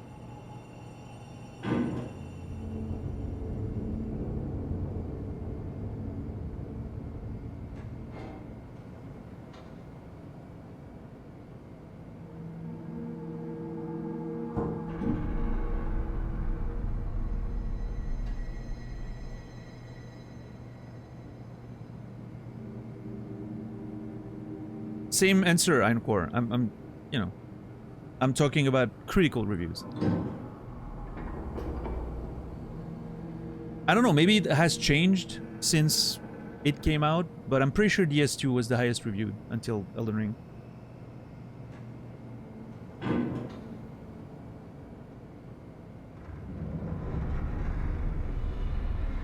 Right, yeah.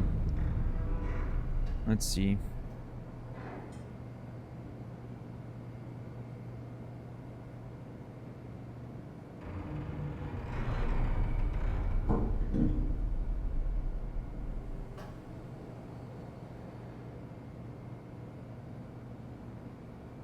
Yeah, Dark Souls 2 is an 91, sorry. Dark Souls 1's an 89, Dark Souls 1's an 89, Dark Souls 2's an 91, sorry.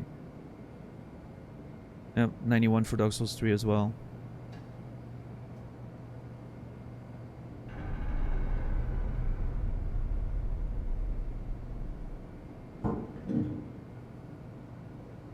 Bloodborne's a 92. Alright. Fair enough.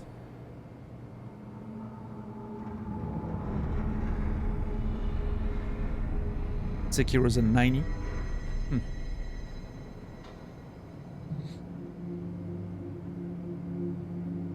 I don't believe critical reviews can be trusted any more than user reviews. I think there's an argument there, Ironcore. It's a complex thing.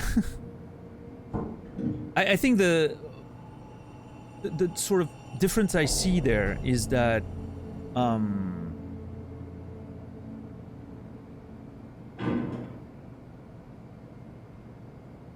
I feel like critical reviews are a smaller subset of people who do that for a living, right?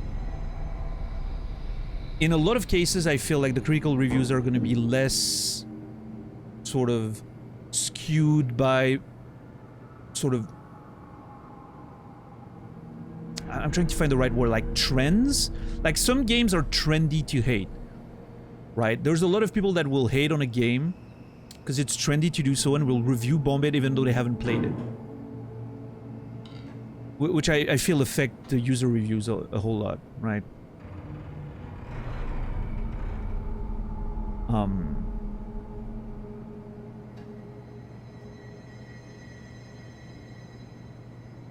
I feel like user reviews usually have a lot of other interests than the actual quality of the game in mind, right?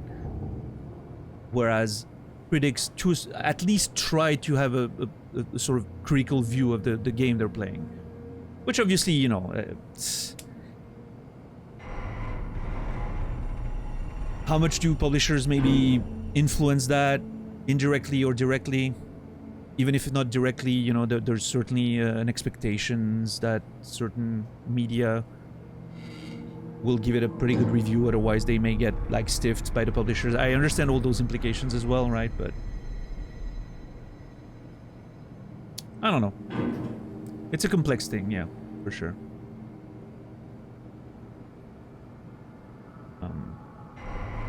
But even then, I do think like DS2 standing at 87 in terms of user review is wild. DS2 for me is I don't know, a 3 out of 10 or something.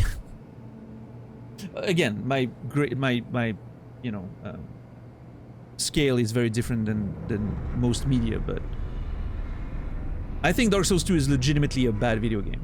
Like, it's not a good video game, in my opinion. It doesn't deserve to be in on the top half of the scale. But again, like personal preference, right? So I still think it's overrated in any case. And what you will hear a lot, and I think that's sort of like the opinion I hear the most about Dark Souls 2 is it's not a good Souls game, but it's a good game, which I think is absolute nonsense. Because it implies that Souls games are some sort of like elite sub-segment of video games that's superior to any other video game, which it isn't. Let's be real. They're good games. I'm not saying they're not. Like, some of them are really good. But I don't think they're that great. It's time that we start accepting that Souls games aren't that amazing. Obviously, I'm being provocative right now. To each their own, right? But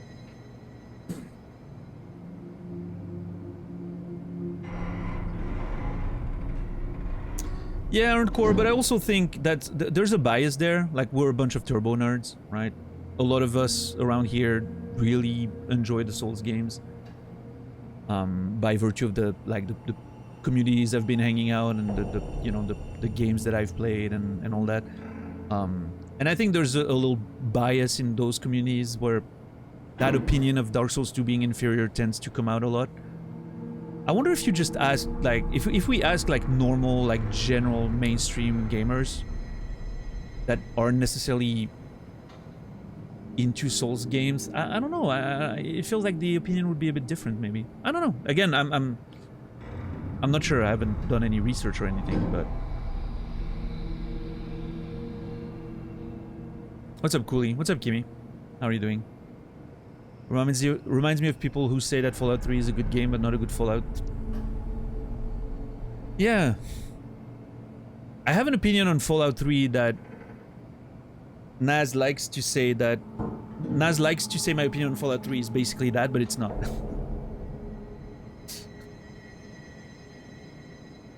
There's a nuance there.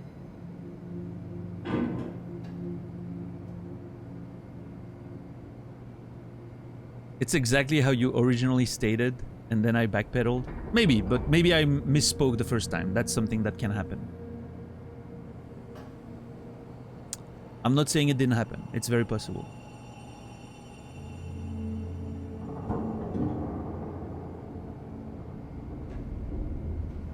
What I meant, though, was that the game's quality doesn't change, right? And I had a good time with Fallout 3. I think it's a pretty decent game. I would have liked it a lot better, personally, if it wasn't bearing the name Fallout. And the reason for that is... And I know I'm not telling that to you, Naz, right? Because you've heard that argument 1,000 times, but I'm just expressing it for everyone else who may not have heard it yet. The reason for that is that the name Fallout bore some expectations for me as a fan of the first two, right? And those expectations definitely weren't met. So I went in the game with the wrong expectations. And so I was very disappointed by the game. Now, once I got over that and I just took it for what it was, which was Bethesda's post-apocalyptic RPG, it was fine. It was an interesting, cool game that I had a lot of fun playing. I do think if it hadn't been carrying the name Fallout, I would have instantly went in with a different mindset, and I would have liked it a lot better, I think, overall. But that's on me, right? That's just my expectations not, being met. So, the problem here is not the game. The game doesn't change whether it changes title or not. It's just, it didn't have any of the Fallout elements that I really enjoyed. So, yeah.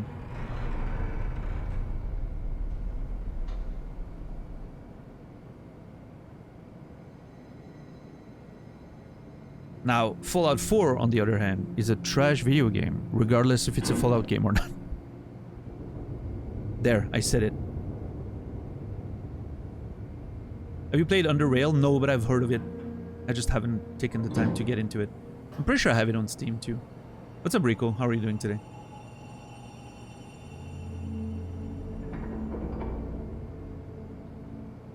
It's better game than its reputation. All I ever hear about it in my circle is that DS2 is terrible, which I don't think is true. And that's your experience, and that's valid, Iron Core. I think my question is, I wonder what kind of circle you hang out in and hear that.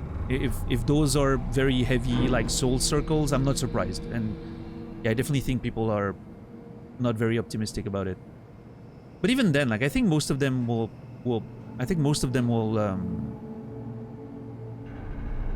well, maybe not, I don't know. Like most of my experience with the Souls community is in Naz's channel. And what I hear all the time is, well, it's a good game, it's just not a good Souls game. That's the opinion that comes up the most. Yeah. And I think that's overrating it vastly.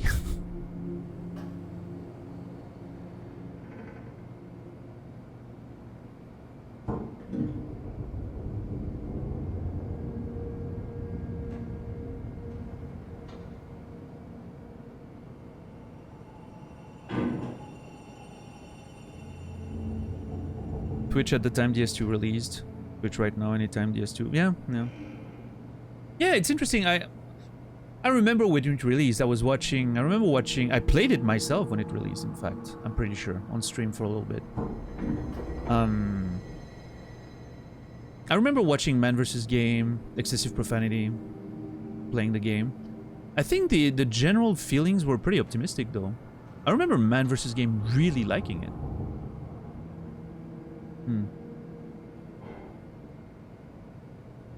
That's just mental gymnastics and wordplay people are compelled to engage in when something they like is criticized. You mean it's not a good Souls game, but a good game? Yeah. I think in a lot of cases, I think it's a poor way of phrasing what you're truly trying to say, which is kind of the same mistake that I did with Fallout 3, right? Like Naz said, I originally phrased it that way, and then I caught myself and I was like, no, that's not what I mean. What I mean is this, right? It didn't meet my expectations as a game bearing that name. But on its own, I had a good time. And I think that's what people are, in a lot of cases, truly saying there. Because they hold the franchise in a great regard because of the first game, right? The same way I hold Fallout in great regards because of the first game. And everything after that was just sort of disappointing, but...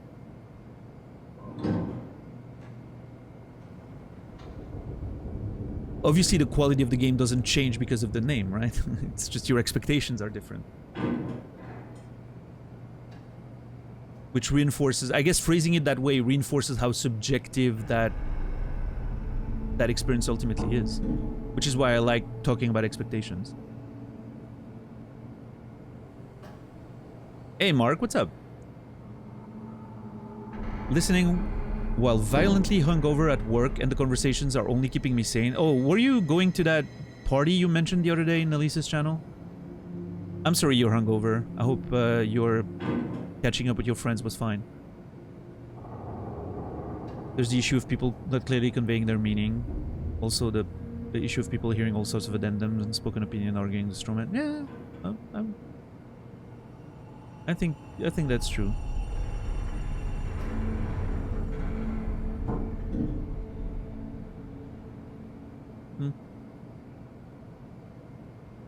Communication is hard. Let's put it this way. Random night out with some work friends because we all had the night off. Nice. Well, hey, hopefully you at least had a good time.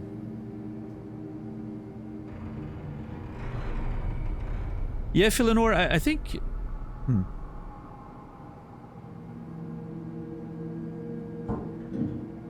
What's that mechanic again that people hate in Dark Souls 2? I can't remember the name. Adaptability. That one really rubbed some people the wrong way, I think.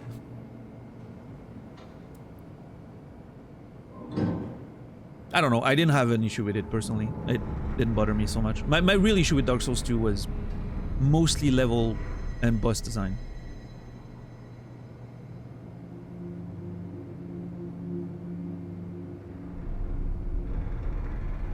ADP does nothing. That's not true.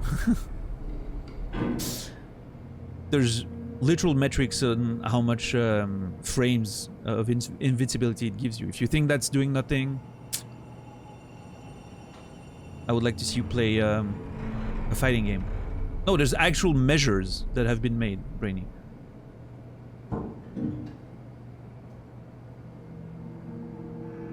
It's not a subjective thing. Yeah, Man vs. Game really played a lot of DS2. Yeah, I mean, I don't know. Personally, at least the circles I was hanging out with at the time it released, everyone was pretty much positive about it.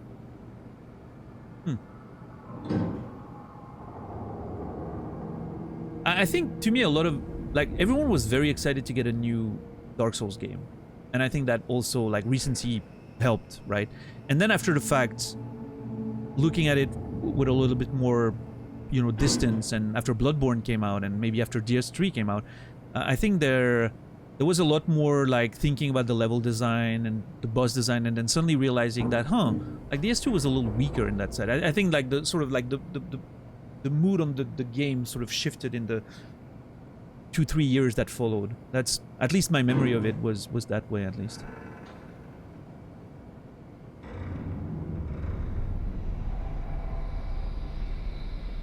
Communication can be particularly difficult in a situation like this, where everybody's just throwing words into a space at the same time. 99% of who are in text, 1% in actual voice. Yeah, no, I mean, of course. Twitch chat is never the ideal way to communicate. I like doing my best to sort of make it a nice conversational space. I think, like, it requires a lot of work, both from the streamer and the people in chat, right? Everyone needs to contribute. I think writing longer messages can help, rather than, like, small, snappy, like, reactions and sentences, right? Longer points that you take things a bit more slowly. And also as a streamer, you know, sort of like focusing on one conversation rather than all of them at the same time, and just sort of like trying to maintain a through line, so that the, like, moderating in a way, right? I think that can help, but obviously it's not the ideal mode of communication. And there's there will always be a clear imbalance in the conversations, because I have a microphone and most people, like you guys, don't, so my opinion's obviously gonna ring a little bit louder, which is not fair, but it is what it is.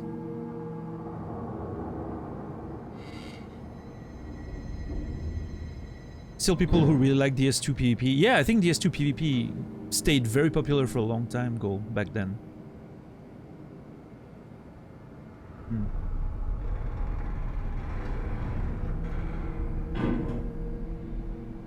I mean, I don't doubt, Brainy, that it's possible to dodge everything without ADP. It's just you made the game a little harder for yourself. People can finish the game without getting hit. Therefore, armor is useless, right? But obviously, we understand that that's not the case, right? But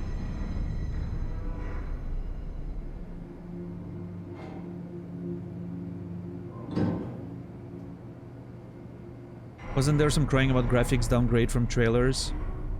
Yeah, a lot of the lighting system was abandoned during development, the original one, which was supposed to look a lot more like what Elden Ring does with lighting. In fact. But, like, the original DS2 trailer looked amazing. It wasn't like an engine trailer, it was like a CGI trailer, but the aesthetic and the vibe of the game was entirely different to what we got. It was a lot better. The visual, like, design was really, really good looking. We didn't really get that in the game, unfortunately.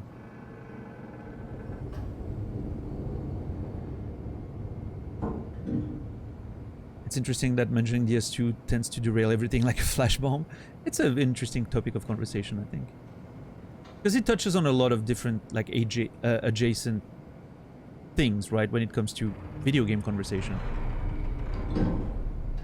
Expectations, franchises, trying to change things as opposed to keeping things the same, blah, blah, blah. Like, there's a lot of... DS2 is a prime example of a lot of things when you think about like creating a sequel to a game, right? There's a lot of conversation to be had about what it tried to do. So I don't know. I think it's just a very interesting game to talk about.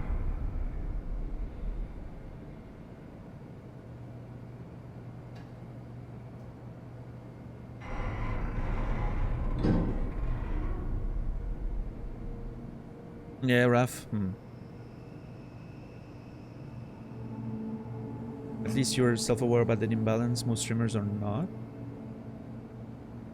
Oh, the mic thing? Yeah. Well, I mean, you kind of have to, right? Just because I can scream louder doesn't mean my opinion is correct. I mean, it's all opinions. It can't be correct or wrong. It's just opinions.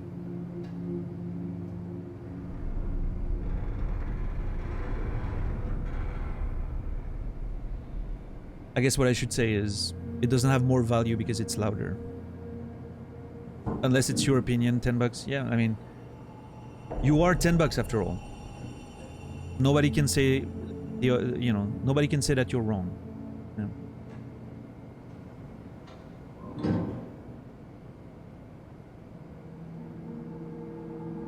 Yeah, hardcore.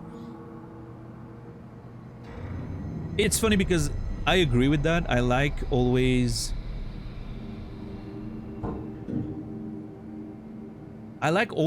looking at anything I'm reading or hearing or whatever, like people's behavior, thoughts.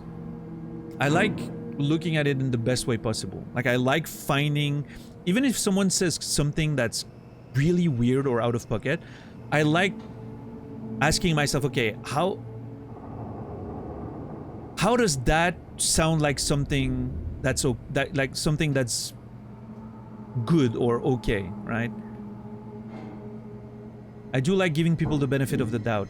Sometimes you just can't, though. Sometimes you just can't.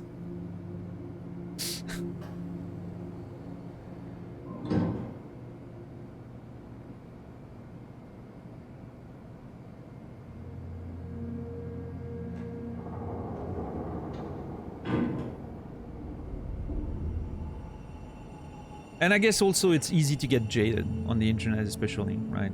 We've seen so much trash on the internet that it's easy to just be a bit jaded and, like Dax says, you know, like looking at the least generous interpretation possible.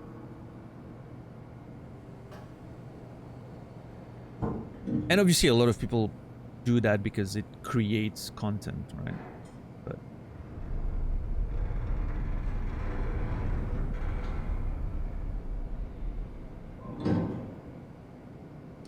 a friend of mine measures the quality of a game by how much impact on popular culture it has. Told me it can tell Outer Worlds isn't good because nobody talks about it.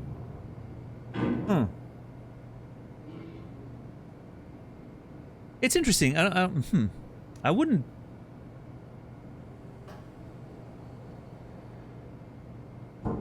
I don't think I would associate that with the quality of the game. It definitely, there's something to be said about the influence a game can have, right? Like Skyrim is an extremely influential game, for instance. So is GTA 5. So is Elden Ring. So is, you know, some games are very influential. They're cultural landmarks. But yeah, to me, I don't associate that with quality for sure. But quality is subjective. And then we would need to define that with your friend, for instance, right? Maybe your friends define quality differently.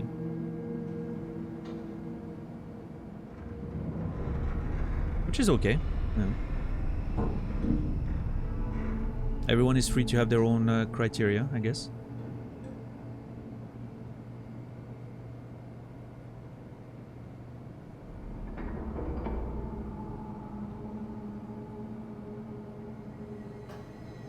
Yeah, I mean, for sure.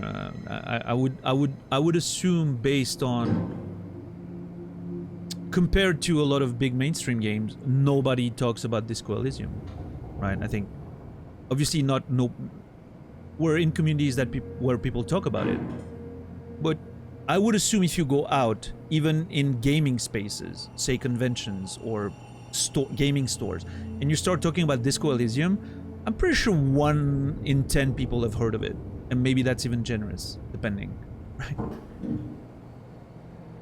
But obviously, you know, that it doesn't mean the game's not very good. It just, you know.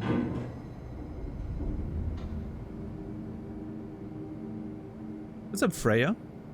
Thank you, appreciate it. Welcome in.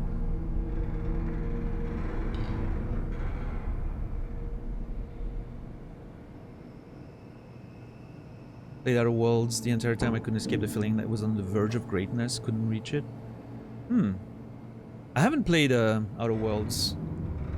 It always felt to me like a weird take on like the Bethesda's Fallout genre, which like I said, I'm not too fond of. So I don't know. It's free on PS Plus Extra. Maybe I should give it a try at some point. Outer Worlds in my own time, not on stream, but.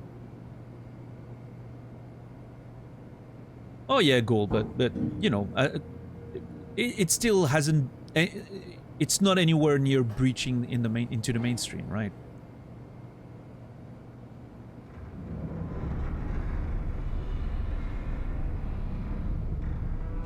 It's sort of a. It feels like a very hardcore turbo nerd gamer game, if that makes sense.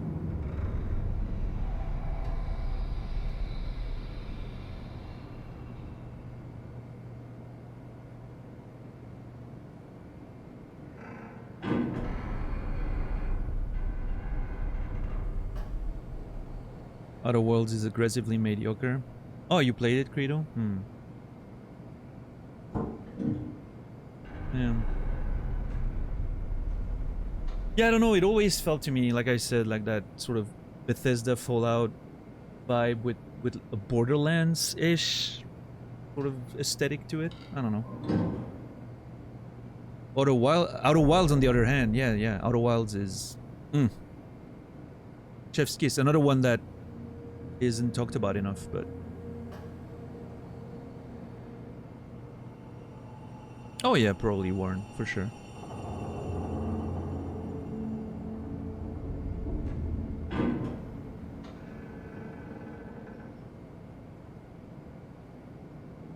It could have been great. What did it need though? Better writing or better mechanics? I don't know. The design, the mediocrity of the design in Outer Worlds stinks because I kind of like a lot of the writing. Yeah. I mean, it's Obsidian, right? Which a lot of people like what they write. I tend to be a bit lower with Obsidian as most people, but I don't know. I need to try that. Which one is it again that I need to try by Obsidian? That sort of medieval investigative game. Pentiment is the one I'm thinking of. That's also Pentiment, yeah. That is Obsidian, right? I'm not wrong there.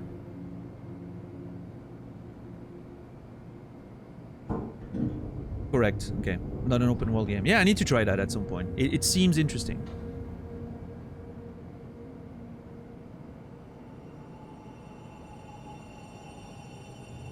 Hey, what's up, Sarah?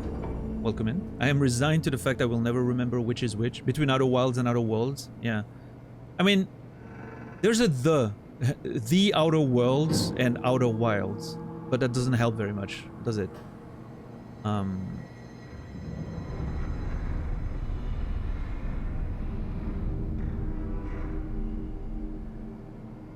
don't know.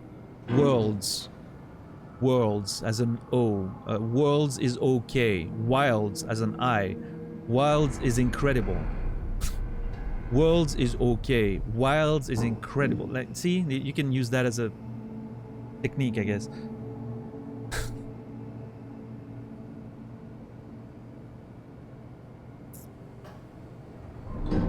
What's up, Pangolin? How are you doing today?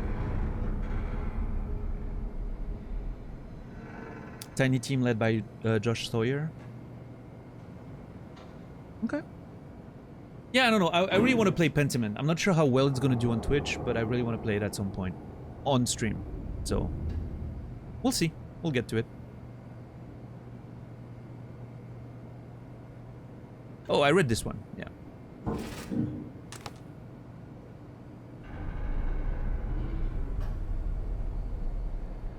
Fuck is that? Haimatsu board 55 approval. A lot of it is censored. Diagram of the event. List code 1, list code 2, list code 3. Under no circumstances is this list to be shared with third parties. Sign if you agree with these terms. Okay. And then there's exterior events and different facilities. I don't know, maybe it's the like the power explosion or something. I'll send you a clip of Josh Sawyer laid on New Vegas Pillars of Eternity. It's filling worst RPG I've gone lately. You will enjoy. Okay. Yeah, hardcore. Hey, listen, you're not the only one there. Naz could not get into the game himself. He loved watching people play it, but didn't like playing it himself.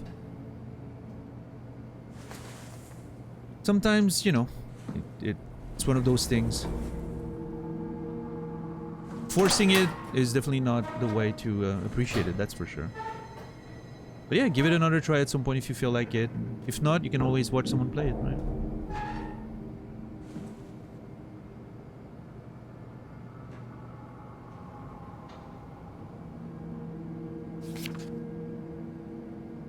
Okay, I think those are like the first observation of the strange infection that's been taking over the... Yeah. It's in the lab.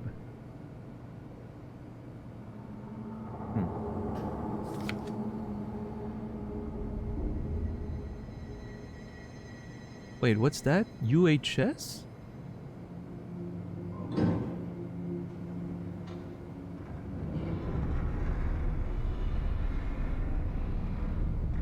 I don't know. Is that a picture of the comet, I think, maybe?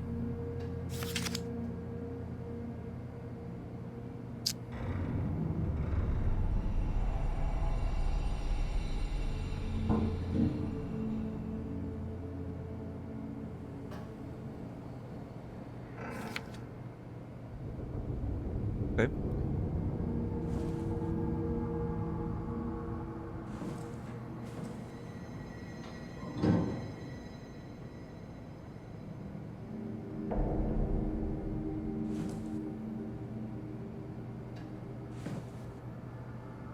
Yeah, who knows, Iron Core, right? Like, maybe one day we'll just click and that'll be it. But...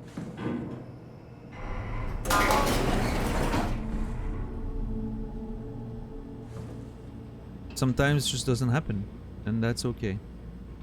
So many games I should have liked and didn't.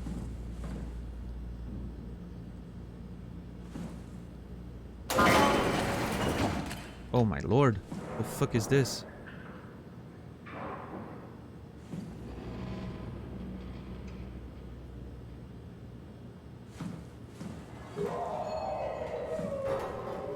Fuck.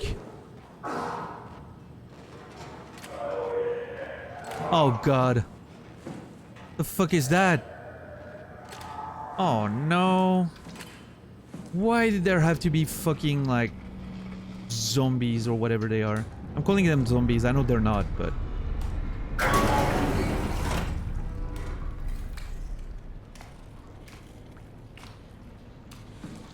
I should have put the monsters on peaceful. I'm kidding. Obviously I wouldn't do that, but... I was gone cooking food. What did I miss? Literally nothing. Yeah. I barely moved from where I loaded the save. We're just talking about video games in general. As we do sometimes.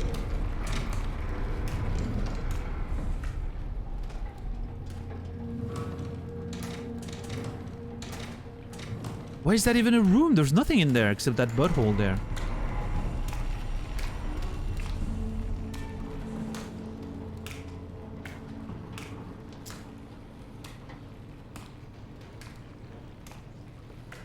Oh, I should open my window. I just thought about that. Hold on.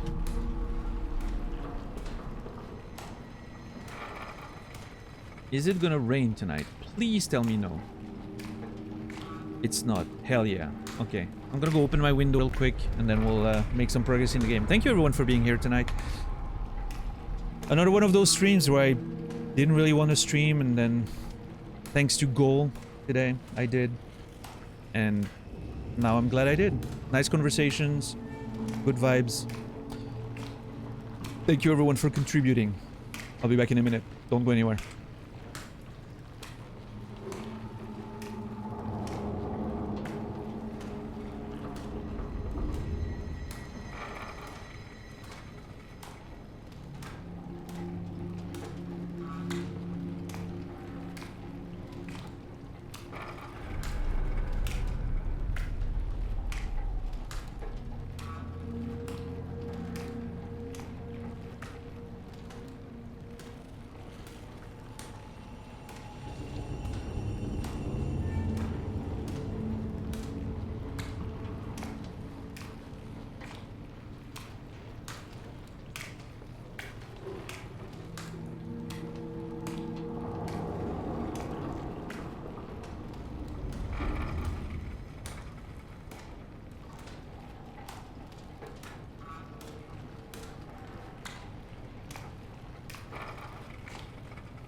Alright, thank you for your patience. Hope everyone is doing good today. Thank you, Captain Dax.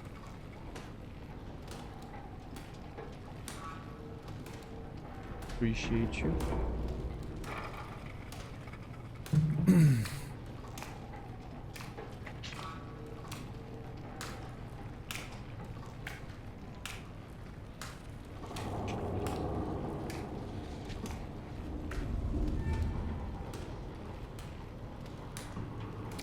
Can't find a way to describe exactly what is it that bores me about Outer Wilds.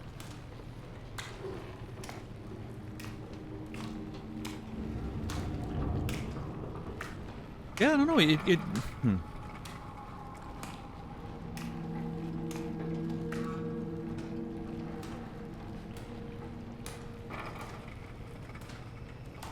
Could be anything from the base, even like the visuals could have an effect on that, right? I don't know, you know, we haven't talked about it, but I'm just like thinking in general. Sometimes I just don't vibe with a game because of how it looks, and it has nothing to do with anything else. It just doesn't look exciting or interesting to me. I don't know.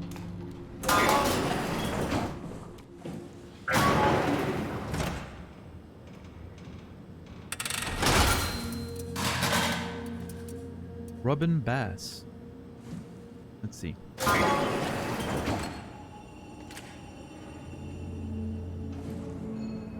Yeah, I'll look at that video later. Sounds very interesting. What the fuck happened here?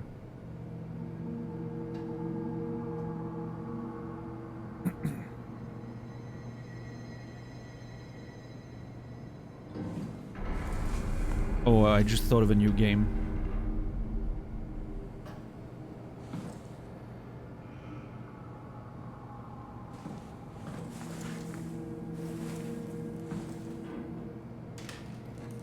Not bad. I hit the rim at least. Oh! Can you actually put it in? Let's see.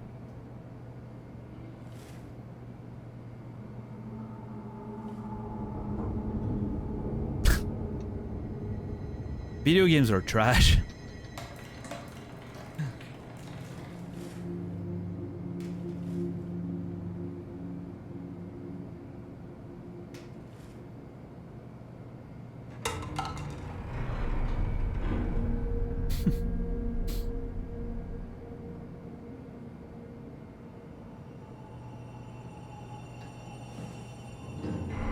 Alright, let's see what's in there.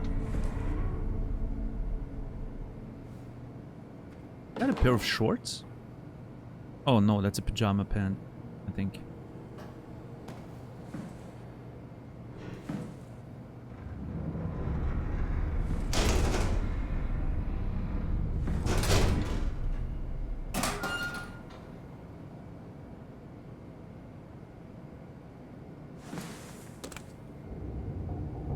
Is that Robin Bass? Or, oh, potentially her husband and daughter, maybe? Didn't we have a document of someone...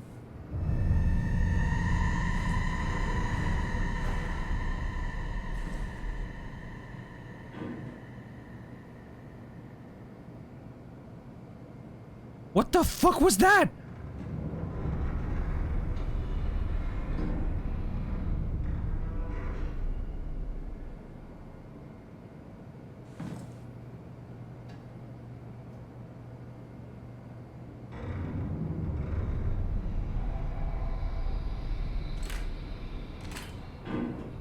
This really makes me feel like I should have seen something, but I missed it.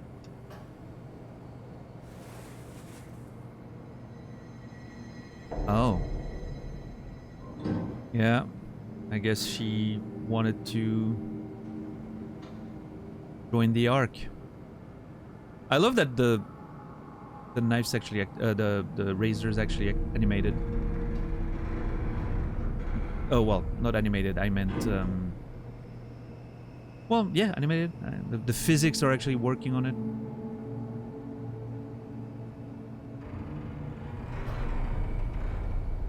That's kind of cool.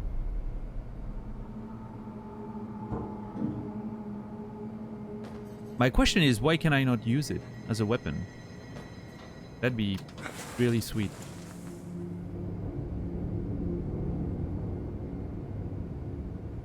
Vision of the Ark.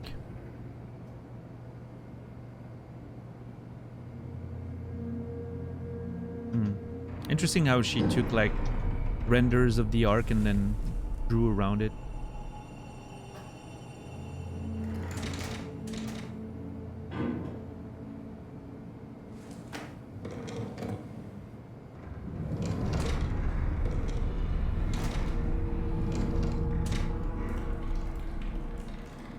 You know what this makes me want? More games like Gone Home, where you just explore something and you, I don't know, like you take in the environmental storytelling and there's no real objectives per se. You just enjoy it.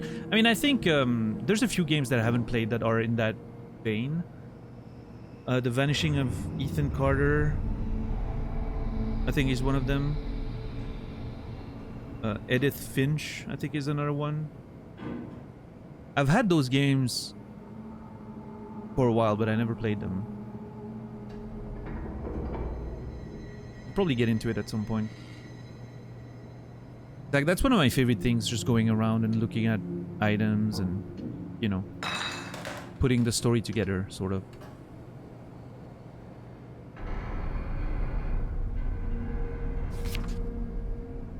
Yeehaw.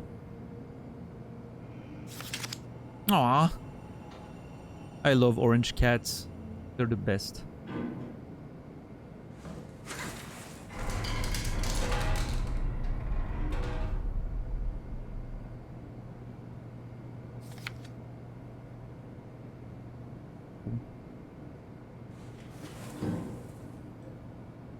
Yeah, Philonor for sure. I always bring up Gone Home, but Gone Home was really, like, what an experience that game was for me. It really durably affected my, deeply and durably affected my, sort of appreciation for a different style of game.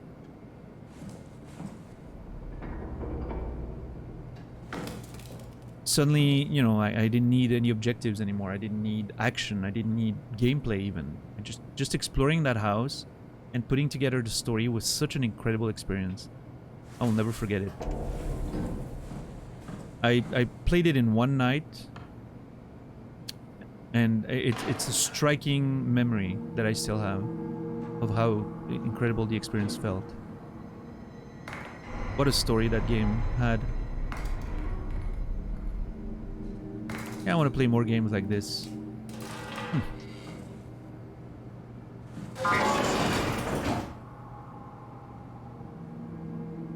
feel like I missed a letter or something, but... Wait, did I read that? We're all dying anyway. I'm all in. I put my faith in Sarang and the continuity. I have a feeling that was not the right decision. Robin. What do I know?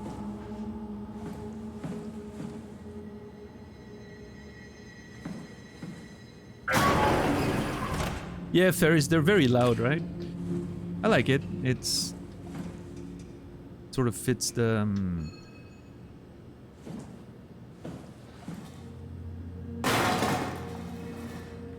the industrial aesthetic. Okay. A hard window right there.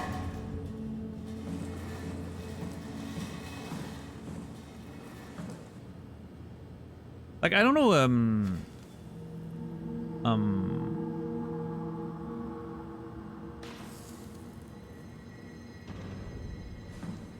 I don't know how many of you played Gone Home, but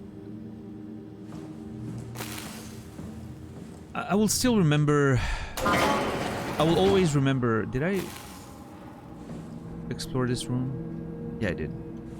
I will always remember how the parents' story in Gone Home is never put forward at all.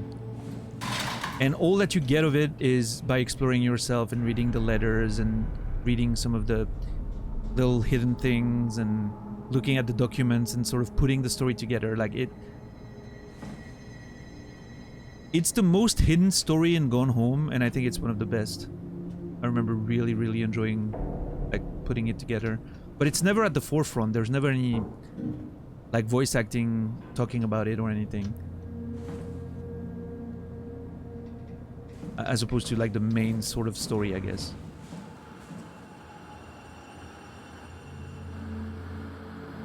Oh shit, Credo, that's one of them. Firewatch. I need to play that one. Yes. Oh, hell yeah. I'm gonna play Firewatch... either... Yeah, I'm gonna play Firewatch after, Stardew Valley. Whether I like Stardew Valley or not, whether Stardew Valley is a long playthrough or not, I'll play Firewatch as soon as I'm done with it. Before we move into the next bigger one. Yeah, I think I want to do that. Yeah.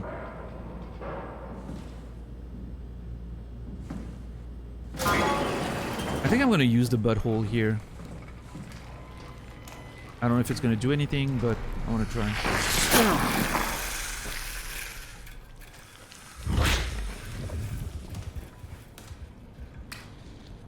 There was a... What the hell are you doing? I know it looks bad, but it makes me feel a lot better. Helps me focus. That's... I mean, that's the wow you're hooking up to. I need it, okay? I wouldn't have made it this far without it. Let's just keep going. Uh-oh. So this hooks me up into the wow. Interesting.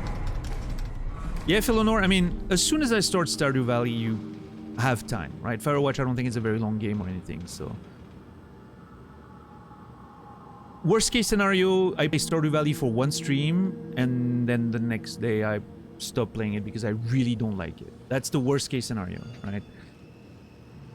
But if you've already started, like, if you start Firewatch when I start Stardew, you're definitely gonna be ahead.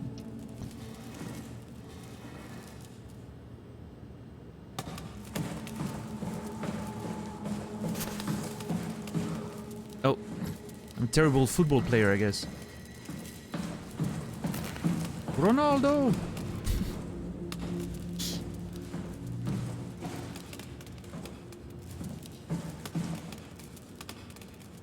Couldn't even get into the goal.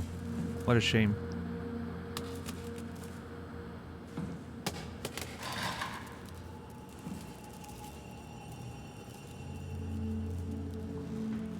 Stardew Valley is the next game, yes, goal. Yep.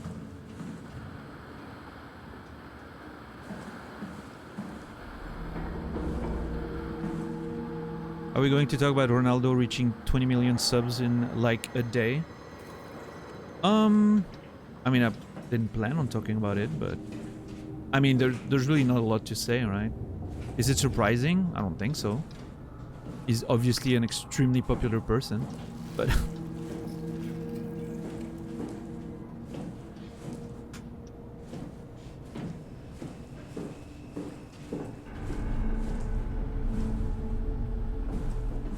isn't he literally like the most followed person on Instagram or something?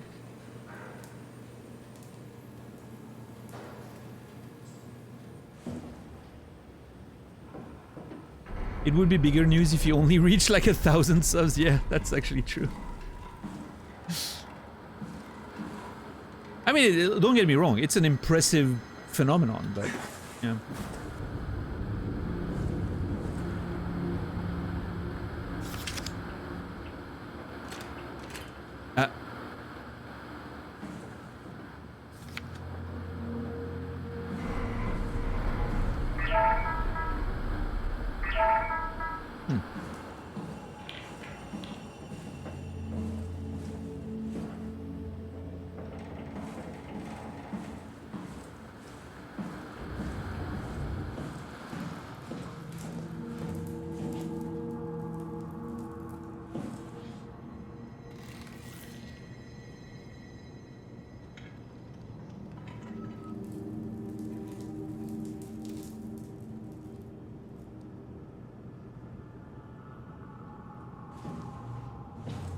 So I think, hold on. I'm gonna be that person who asks, who is Ronaldo? You're not for real though, right? I mean, I'm not saying there's...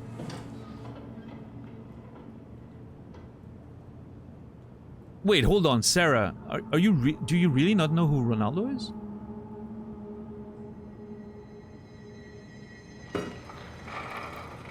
We're talking about the Portuguese one, Pizzi. Yeah.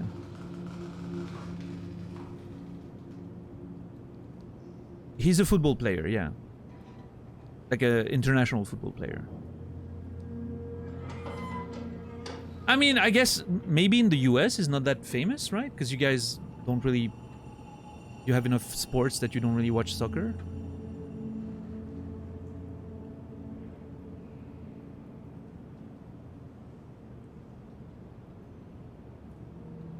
Yeah, I never thought about that. Like, to me, it's mind-blowing that people don't know about him, but...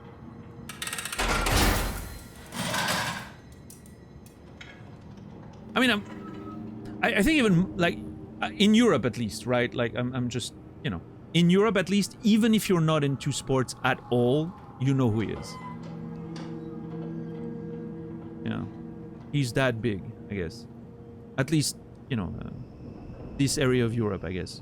Where I'm in. Maybe not Eastern Europe, I don't know, but...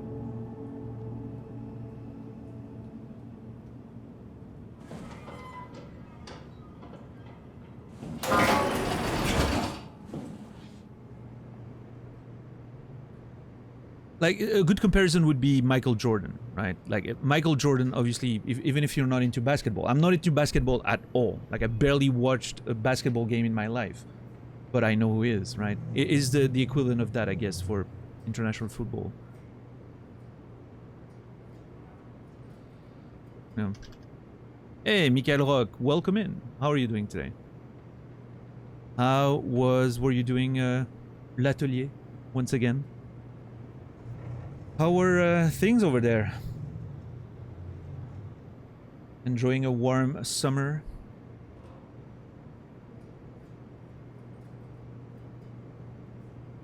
Yeah, dwarf.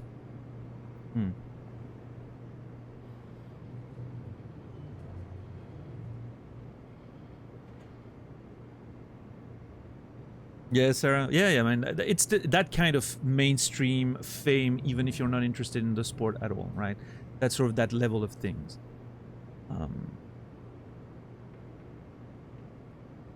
Oh yeah, he's in a bunch of ads and all that. Yeah. He's just a very famous person. Like, if you gave me a choice to pick any celebrity and put them in the middle of Paris, say, to create like a riot, Cristiano Ronaldo would probably be my choice. If I were to cause the most chaos possible.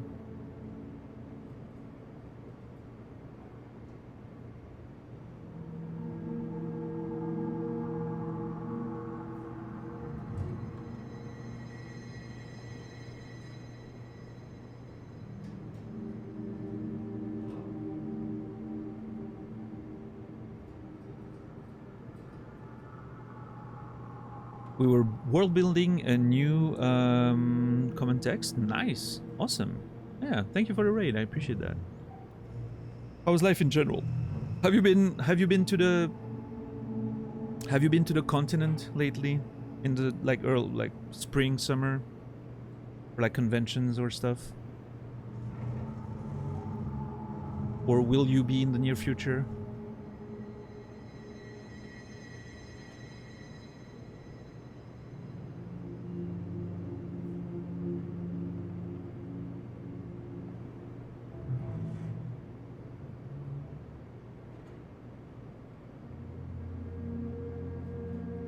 The fabled continent. Yeah.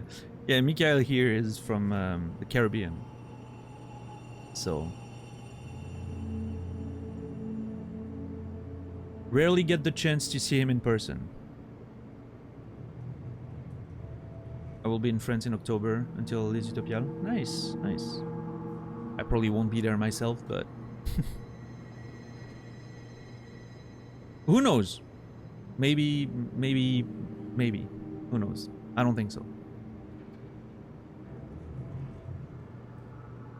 Saving money for a new computer and for TwitchCon next year, probably. So yeah.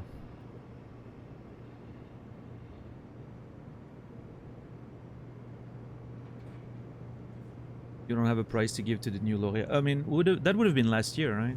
If I had to... if there was a rule that the previous winner gives to the next one, that would have been last year, right? Like the Oscars, right? That should be a thing. That'd be fun, right?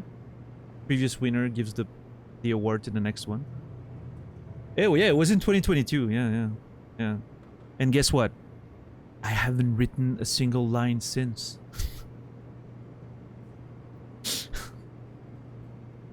I've done some prep work and some world building and some plot crafting and, you know, but I haven't written an actual line of prose since then.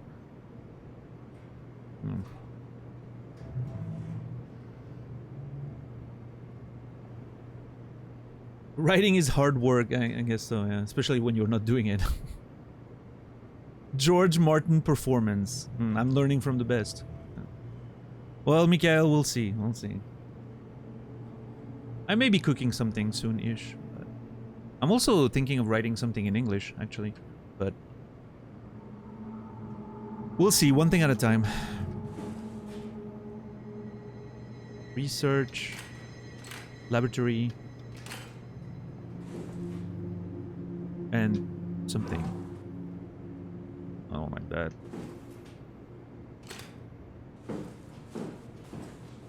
Yeah, how's your do you have something coming out soon? Or that came out soon? I don't know. I should know, but I haven't been following the entire industry very much, I will say.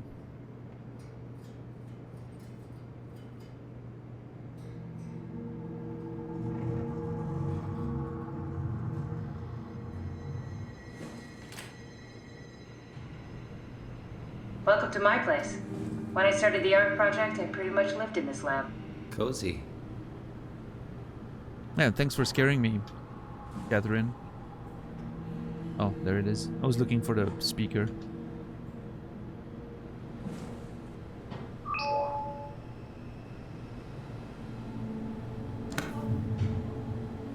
Ooh. What is that? Simulation assets. Oh.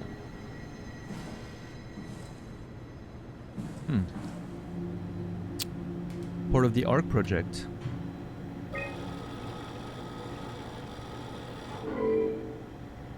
Error code 06FF0812. Unable to connect to mainframe. Please reset router in the sublevel vault or contact maintenance. Great. Any tech support wizard in chat?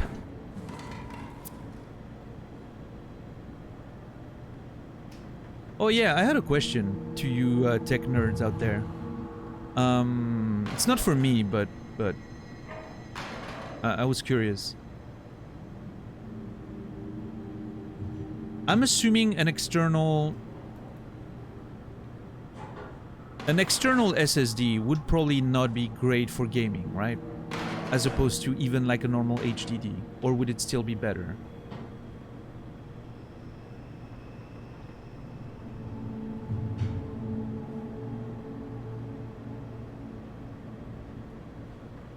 Have you tried turning it on and off again?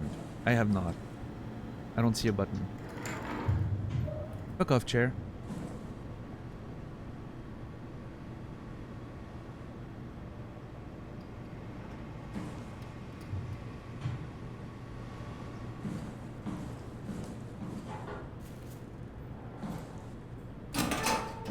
It was yeah, it was glowing, so you pick it up, right? That's glowing is video game code for I'm gonna be relevant at some point.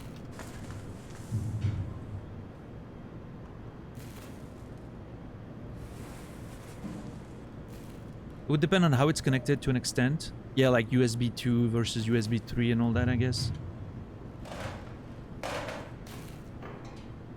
It would still be faster because it has faster read and write speed. Yeah, my concern was the USB, right? They make gaming external SSD, but you definitely want USB 3 or whatever is fastest now. Okay. Okay, that's good information. Thank you. Oh. Need to fix that mainframe connection. I didn't realize I was putting that in there.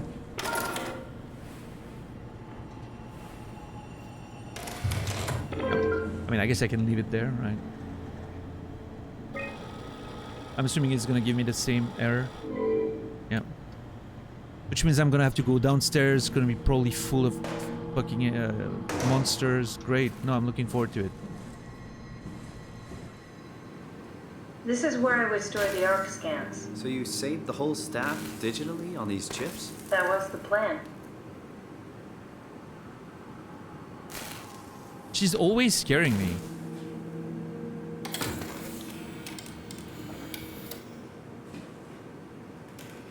Broken.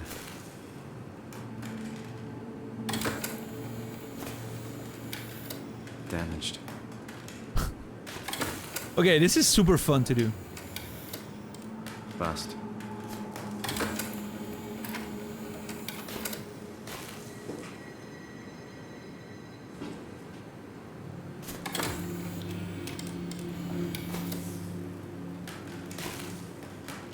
Oh, this one's good. An intact memory chip. If we're lucky, we might be able to extract the cipher from it. Hell yeah.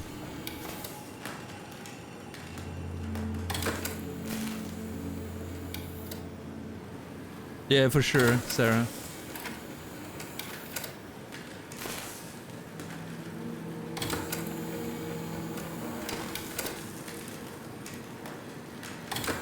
I love that I'm making this complete mess. I'd like to think this feels like NES cartridges.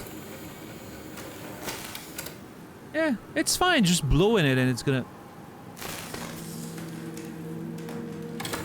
I'm not gonna finish that sentence.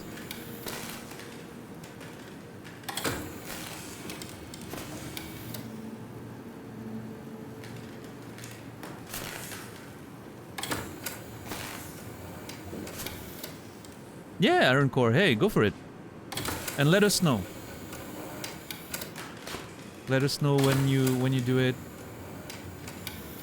If it works better this time.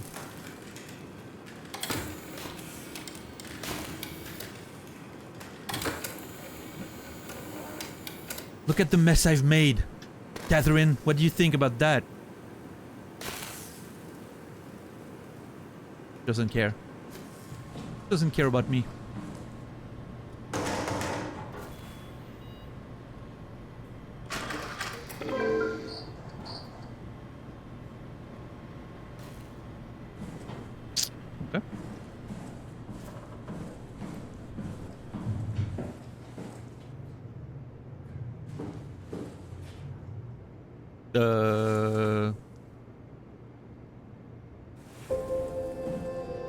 I don't know what's going on in there, but Alright, Inkthar. Have a good one. Yeah, thank you for participating. I appreciate it. Hope you have a great night. And Shepard, thank you for 25 months. Tier 1. Simon, the last report filed by the staff mentioned struggling with something called a proxy. The proxy we killed was blind, just like Akers, but it listens. Careful, we spotted 2 more by the infirmary. What do they look like? Not sure. It seems to be human enough to pass for a crew member at a distance. Tall, dark, and ultimately faceless seems to be what to look out for. I'll keep my eyes open. Oh, sounds great. Yeah, Shepard, thank you again. You will be remembered. Hope you're doing well. It's always good to see you.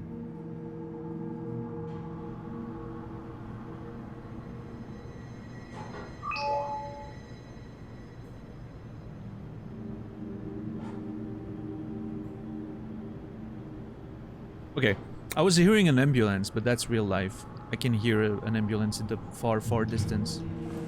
This is where I did my scan. And all the others, I suppose. You don't remember?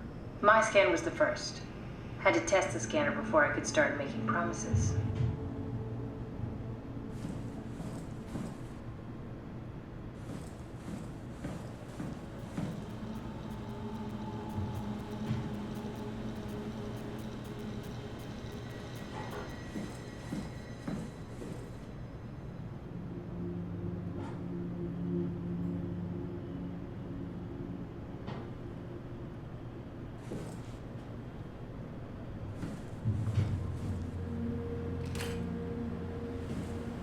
I see. What? Check the terminal. I just want to make sure. There's something I haven't thought about.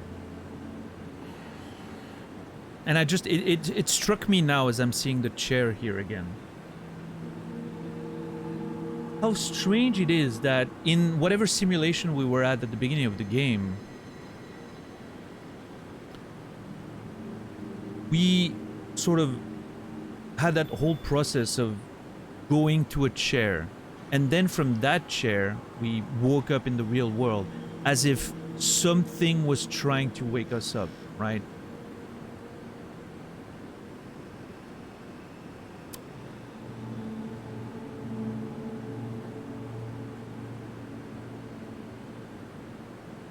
What's the name of the doctor again? David Munshi.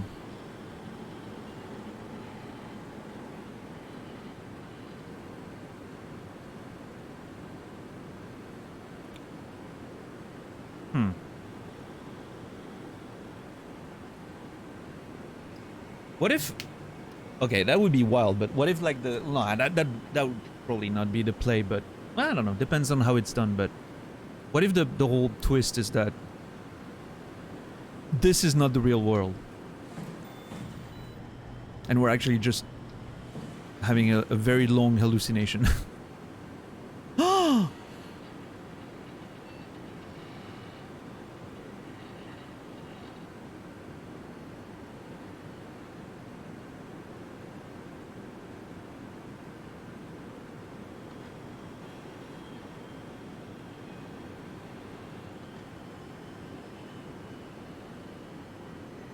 What?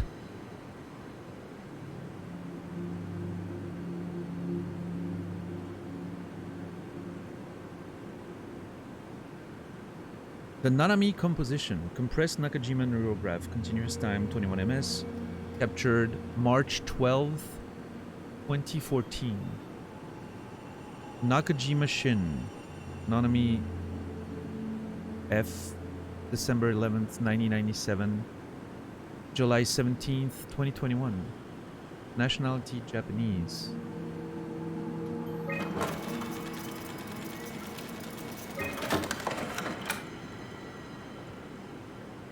The PACE files Berg, compressed Nakajima neurograph, continuous time 6 ms. Captured April 28, 2015. David Munshi. Paul Berg. Birth date November 27th, 1984. Death August 2nd, 2069. Nationality Canadian. Legacy scans. Wait, are you telling me that... Oh my lord.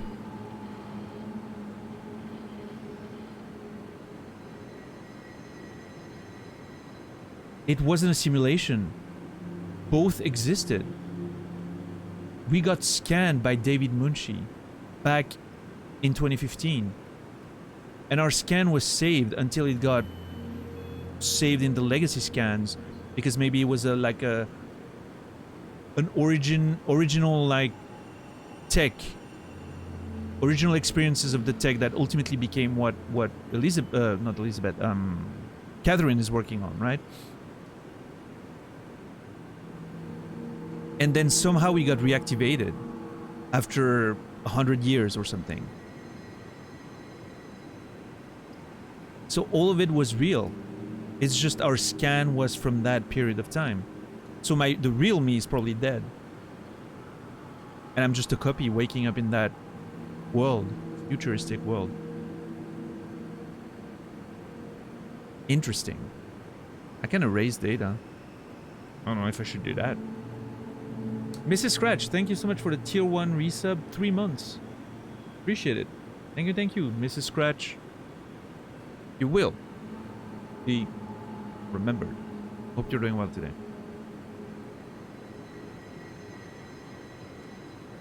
David Munshi. No, let me click.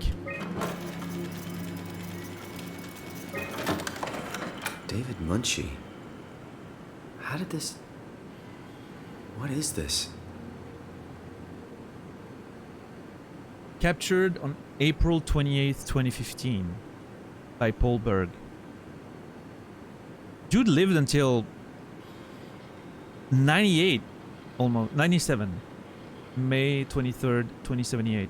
What about me now? Oh boy.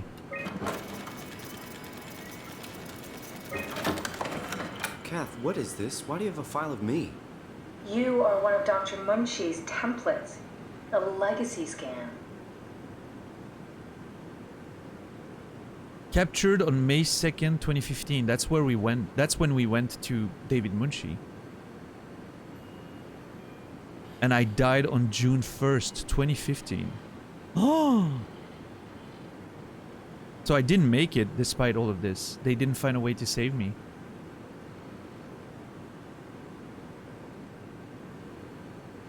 Huh.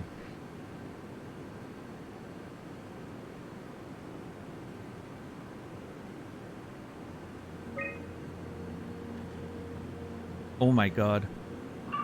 Okay, that's it. Wow, that was fun. That's a relief. Still figuring this out, so... It was freaky. So many lights. What do we do now? Paul and I are gonna run tests for a week or so, and then we'll work out a roadmap to your recovery. Well, I feel excited. Can't wait to get back to the living.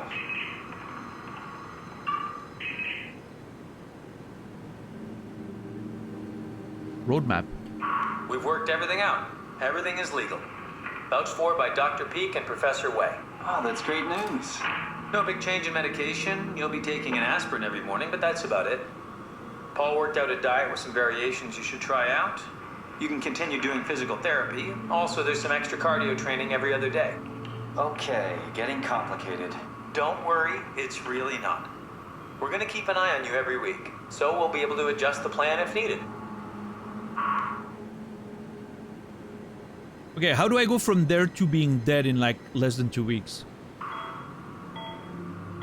The model was sound. It should have worked. It's not your fault, David. I really wish things had turned out differently. Yeah, me too. I was supposed to save you. Hey, you got my brain on file. Maybe you can put it to some use. Yeah, who knows? You'd be okay with that? Using it for my research? Sure.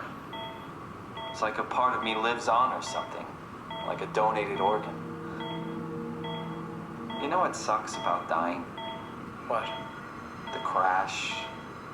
Everything up till now. The brain damage. You guys, everything. It's made my life so much more real. I started thinking about all the things I was going to do. I'd never been more excited to be alive. All that hope.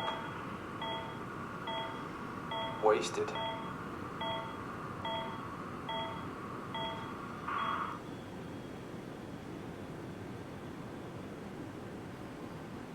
Yeah, Sarah, that's an interesting one because the aspirin thins the blood, right?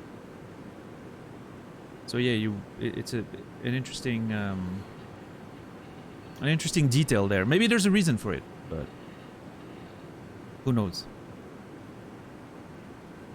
Maybe part of the treatment requires the blood to be thinner, and they do something else to prevent the bleeding. Who knows, right? But yeah.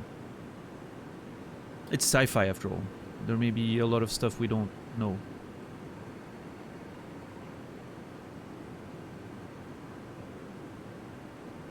Yeah, that's a sad.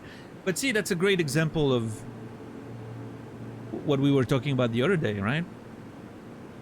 That David is dead. He's just not here anymore. But from my perspective, me, as in the copy of Simon. Me as a copy of Simon, I have a feeling of continuity, right? It doesn't feel to me like I'm a copy. I feel like I'm the real one. I'm just experiencing the next step of the life, but Simon himself couldn't be transferred in me, right? He died, and that's it. Something similar after my crash, realized we could have died. Well, I'm sorry you had to deal with that, first of all, but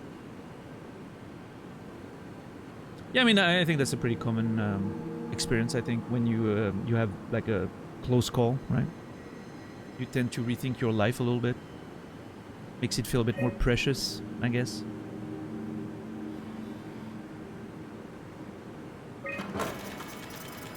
I wonder, what if I delete...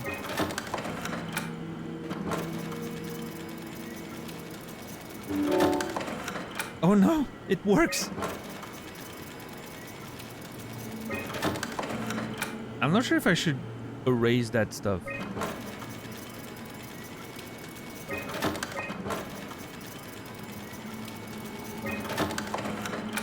I love the sound of that computer, by the way.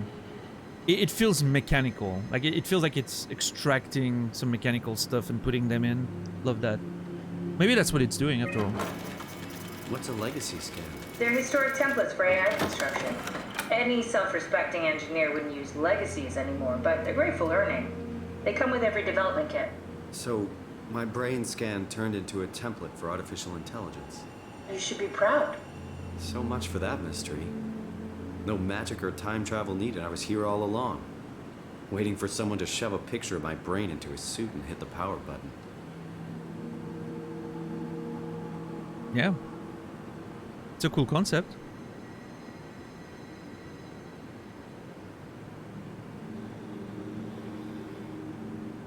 Had some close call myself, but for me those feelings always vanished after some times, never capitalized on it.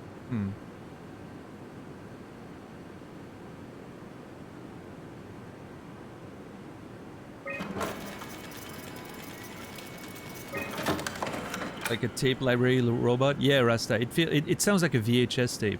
I love it.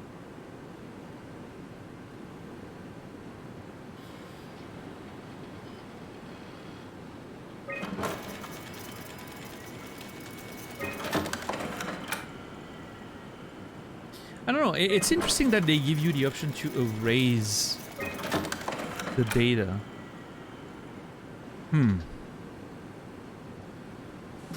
Why would they do that? I wonder.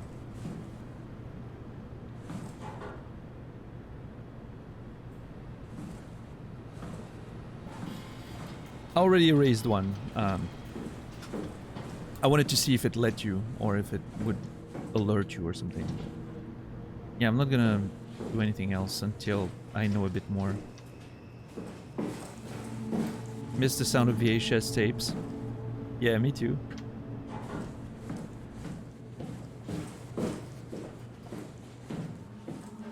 Whew.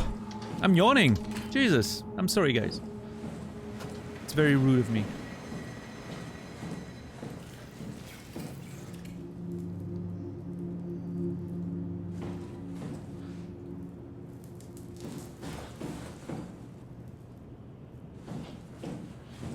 We boring you?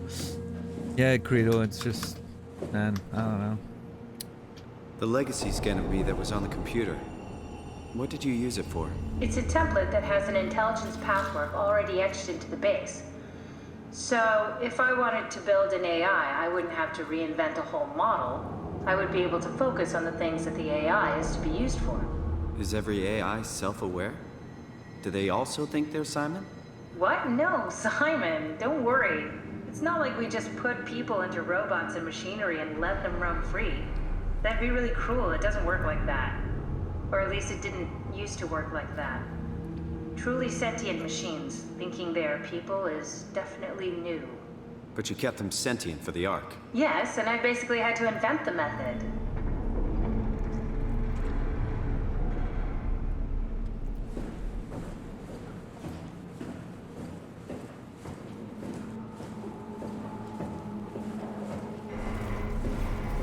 Old tech in general had some satisfying clunkiness to it. Yeah. Yeah, even like old floppy disks, right? With the smaller ones. So, you're not worried that there are other Simons or Catherines running around out there? Now I am. Geez, Simon, some thoughts are better left alone. Well, that's not how it works, Catherine, though. We have to think about things, even if it's uncomfortable.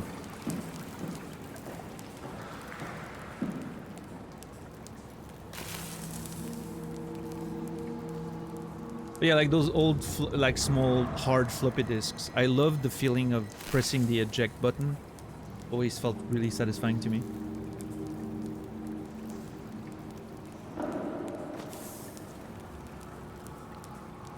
I wonder what the real Simon would have thought if he knew about me. What do you mean? You do know about yourself.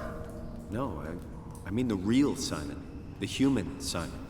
Going by your reactions, I'd say you'd be pretty upset.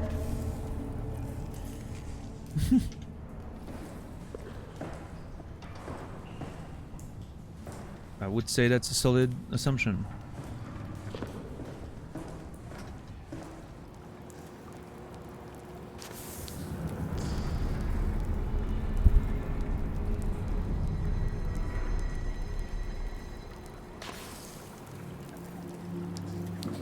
All right, Sarah, have a good one.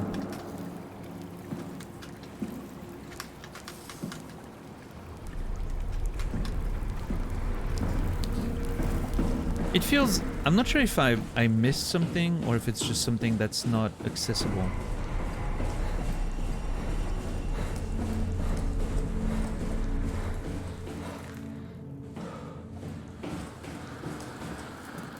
That corridor there on the other side, right?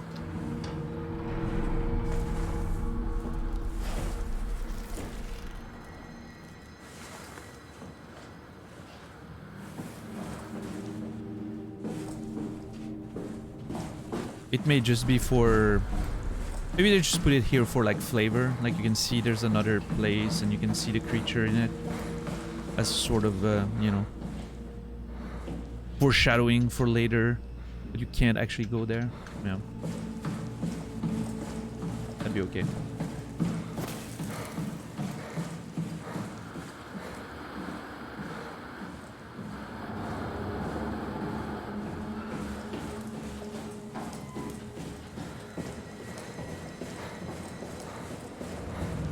Lost its context? Yeah, Eleanor. I mean, it's still used in a lot of applications like software, right? It's still like the saving button is still a little floppy. So maybe... I don't know, yeah. Maybe they still... The laboratory terminals have lost contact with the mainframe. We need to reset the router downstairs. Don't worry, I'll take care of it.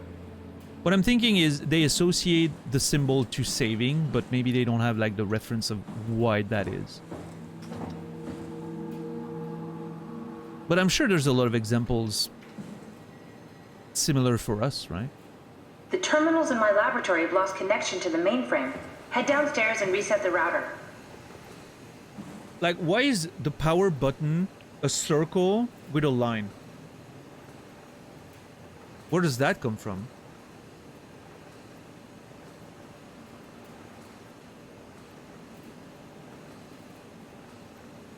I'm legitimately asking, by the way. It's binary? 1 and 0? On, off?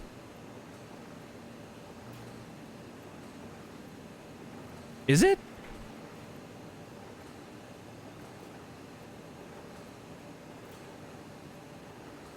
Combination of the two into a symbol. See, I never knew that. But I understand the aesthetic of the symbol, right? The symbol means power, right, to me. I just didn't know what the origin was. So I'm assuming it's the same for the save symbol for younger generations, right? They know it means saving, but they don't have like the meaning behind it.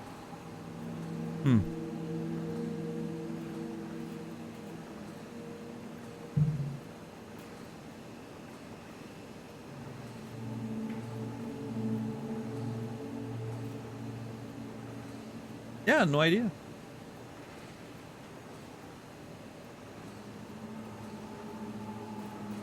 Same with the symbol for phone. Yeah, I mean, it doesn't look like a phone at all anymore, right? That's true. It's an old rotary phone. Interesting.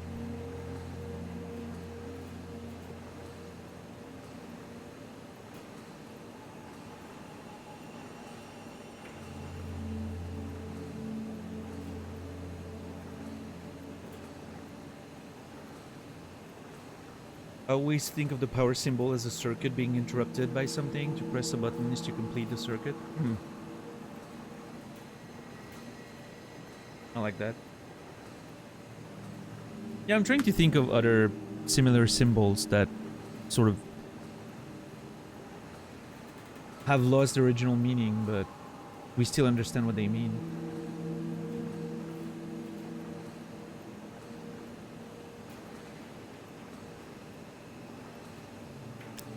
I'm sure soon enough the symbol of an old clock with needles, arms, whatever you call them, is soon going to be pretty, you know, passé, but it would still be there to represent time, I guess. Hands, thank you.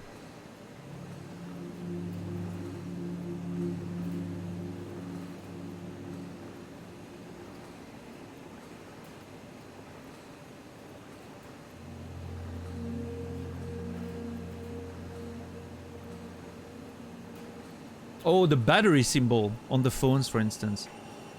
It's still like an old school battery, which, you know, still exists, but I don't think many people use them anymore. A lot.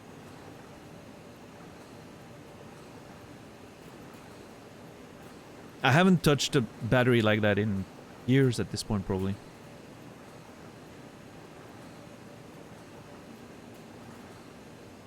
What's up, MK? Oh yeah, Hellblade was 3 days. We finished it last Friday, I think. 1 week ago.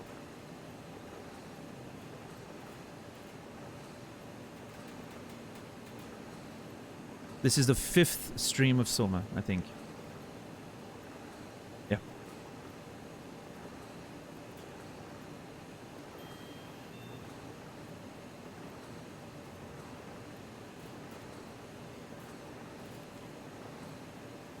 Must be a new record. I think it is the shortest playthrough on the channel. I'm pretty sure. I'm trying to think, but yeah, I think 3 streams is the shortest playthrough we've had. The previous shortest before that may have been Stray, but that was still like 6 or 7, I think. Super Seducer wasn't finished or anything. So doesn't count. $10.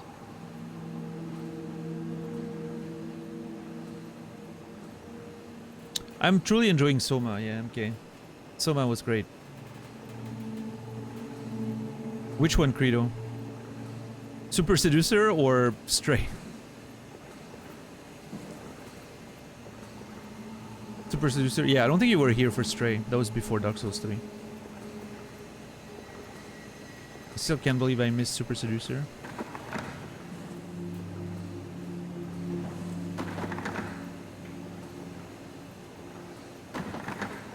Alright, man. Have a good night. Thanks for hanging out. Appreciate you.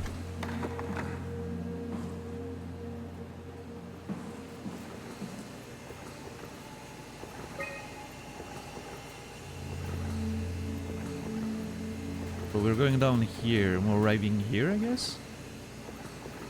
It doesn't seem to be on scale, though. Yeah, Credo. I really enjoyed it. I really, really enjoyed Stray. I thought... I don't know, there were a lot of really cool moments in this game. Very chill, very relaxing experience.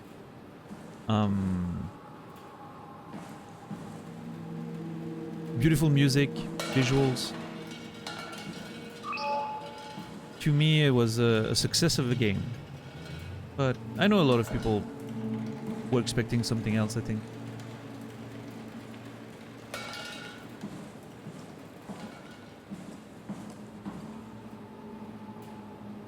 Yeah.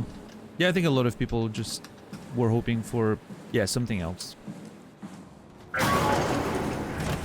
I get it. It just so happens that I personally didn't mind.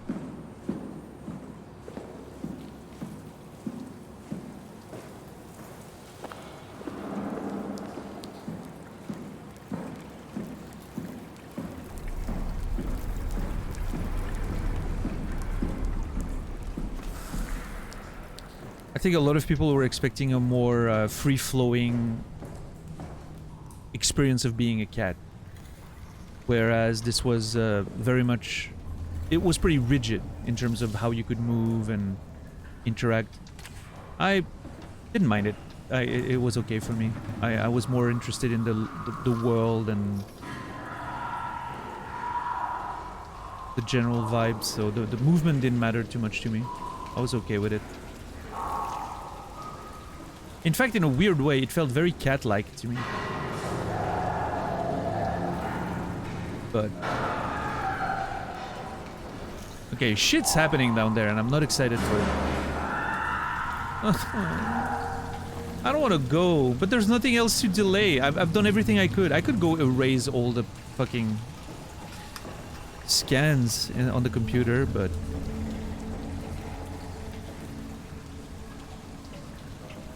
I don't want to go. It's gonna be scary. There's gonna be monsters to dodge and everything, I'm sure. I hate it.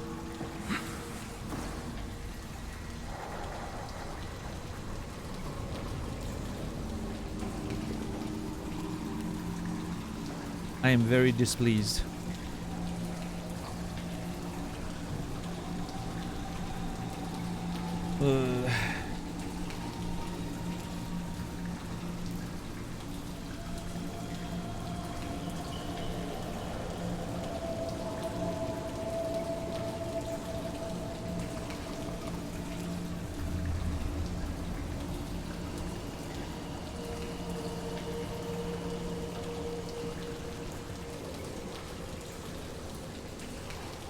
That screaming is how I felt about today.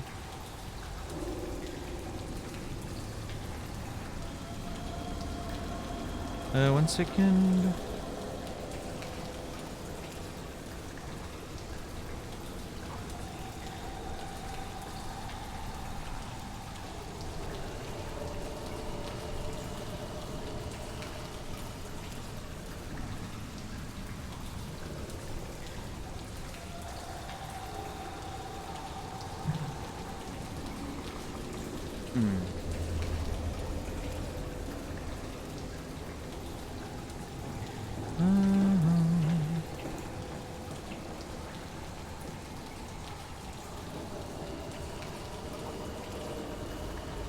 What's up, Risa? How are you doing today?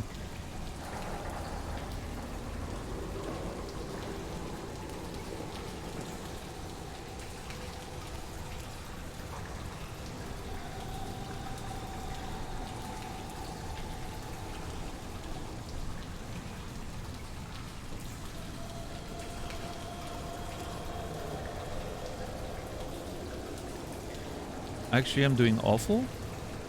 What the hell? What is up with everyone? Why is everyone doing poorly these days? we gotta get it together, people. Gotta get our shit in order.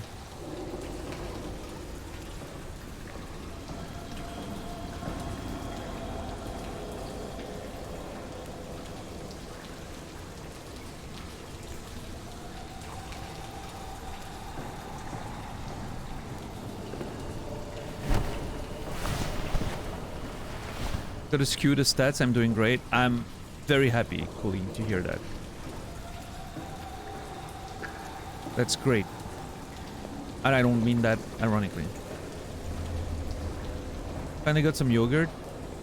I definitely need some yogurt. I'm gonna have to go get groceries one of these days. I do want yogurt. I don't want to go down there. It's scary. Can I... I know I'm being a baby right now. I'm being a giant baby, but...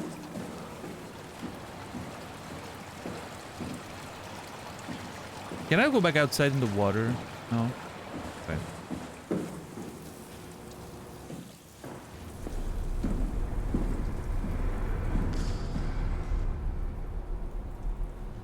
I had yogurt with some blackberry jam mixed in the other night. So good. Oh, that sounds great. I love blackberry.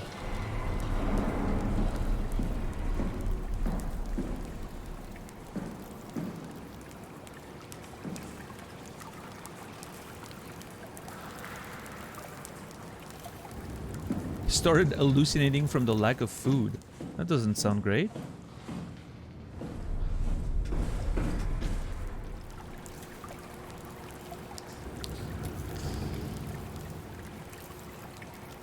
So much dripping audio. Yeah, that's true. The audio is really great in this game. Like, you listen to the footsteps. Like the difference when you go in the little tunnel there.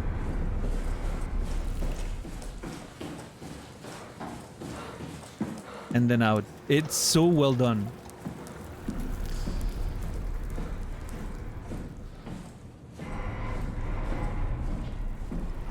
Love it. Told Risa she gotta play this soon. Yeah, I guess so. Hopefully by that time she puts a compressor on her microphone. Because otherwise, holy crap. But...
Alright, well, I gotta move forward. I can't... I have nothing else to do. I need to go down there. I'm just so scared. Did I miss anything good? Me balancing a... fire extinguisher on a... barrier. Other than that, I don't know. Probably not. Yeah, I'm just stalling. I'm just massively stalling because I don't want to go down there. It's scary. I should probably call it here for tonight. And go take a nap. And then play Street Fighter. Actually, that's not a bad idea.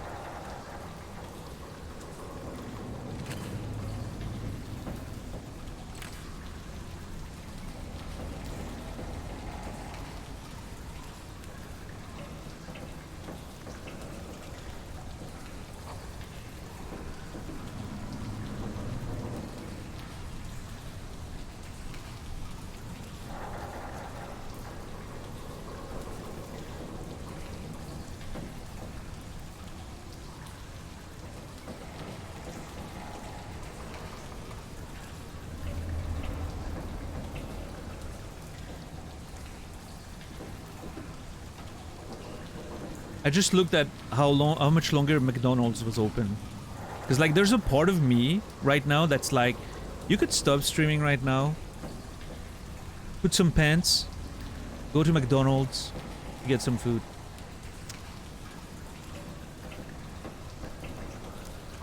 What would you buy?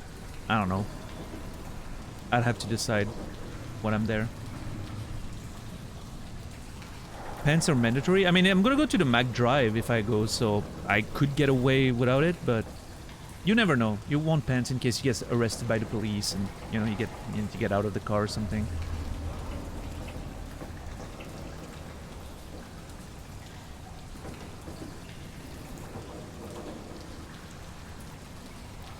Reheated some Mexican leftovers Sarah left in the fridge too long. Now they're mine. Yeah, I mean, she had her chance, Iron Core, right? That's how it works, I'm pretty sure. Pants in case of complication. Yeah.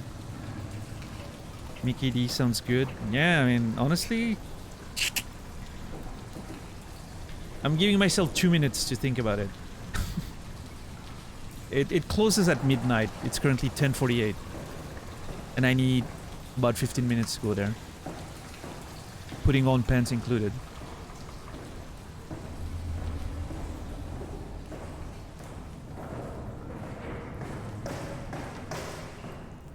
I mean, I have time, but I don't know. I usually stream at least another hour, right? I would feel kind of like I'm letting you guys down by not going an extra hour. At the same time, I'm also about to go in a very scary place that may take a long time, so maybe it's a good stopping point for today. Considering I wasn't gonna stream at all today, I think I did pretty good already. I don't know.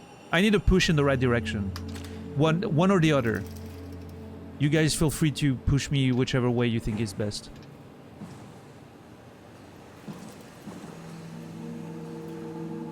How much does it cost for Uber Eats?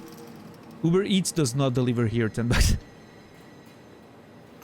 There's only about 5 restaurants that deliver here. 4 of them are pizzerias. Only one of them is good. One of them is a kebab place, which is great because it's my favorite. That's about it. There's one great pizzeria and there's a kebab place. That's it.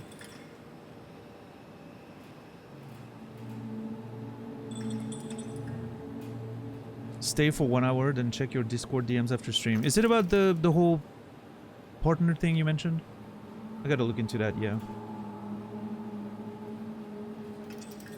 How far is the nearest food place? I mean, that McDonald's I mentioned is pretty close. It's like next to a highway. That's about 15 minutes away from here. Or middle of nowhere place. That's the Mac Drive I always go to. It's pretty okay. It's pretty close. I mean, there's a grocery store like a 8-minute drive away from here. But obviously it's not open right now. In terms of restaurants, most restaurants are closed at this point. Right? Most of them close at the latest at 10. The McDonald's is an exception. Like, the only thing that's open right now is that McDonald's. That's it.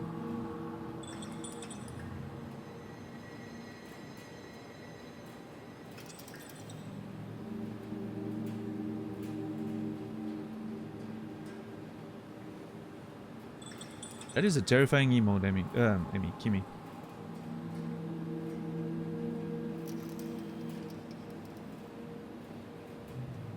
What's up, Amen? Do you cook? Sometimes, yeah. I like cooking. I don't have a lot of stuff to cook right now, though. I need to go to the grocery store. I don't want to make pasta. And I've had pasta yesterday. I'm over it.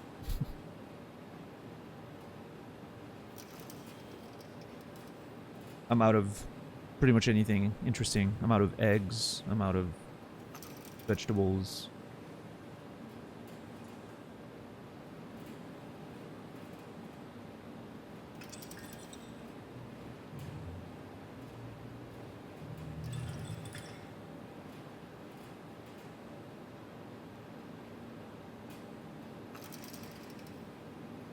Pasta is live. I like pasta, yeah, but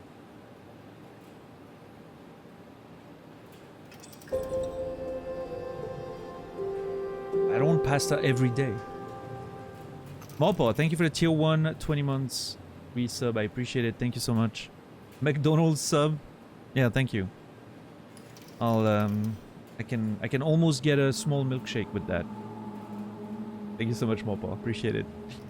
Mopo, you will be remembered. It's not your fault. It's the McDonald's price's fault. The sauce can be different every day. That's true. Yeah.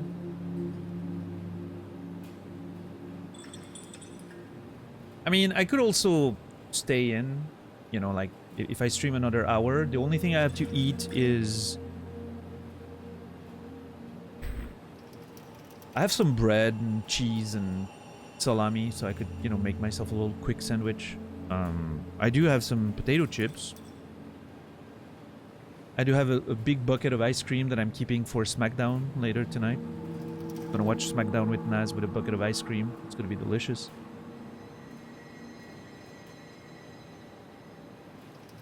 Grilled cheese. It's camembert cheese. You can't make a grilled cheese with that. The sandwich is fine, but you don't want to melt camembert. It would be weird.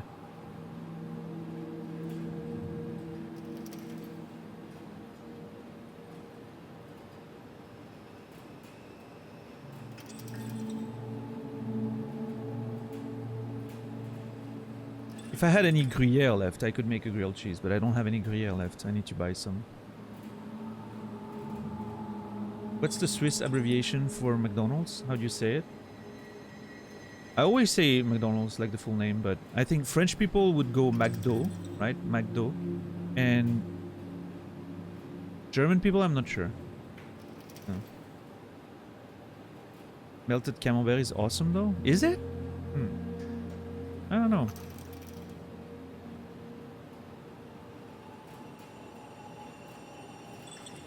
It feels like it would get too liquidy for a sandwich, like a grilled cheese. I could see that on like pasta, right? To make a sauce or something. But like in a sandwich, I feel like it would become too liquidy. Because it's so high in fat content, right? I don't know. Maybe I'm wrong.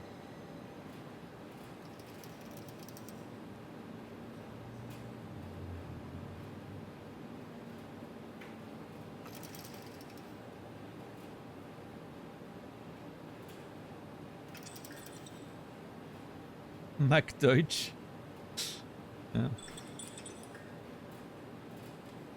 Man, I really wish I didn't think about that McDonald's plan, because now I'm like kind of craving it. Plus, I'm pretty sure I want to order food tomorrow. I should probably not spend money on McDonald's tonight and just order food tomorrow.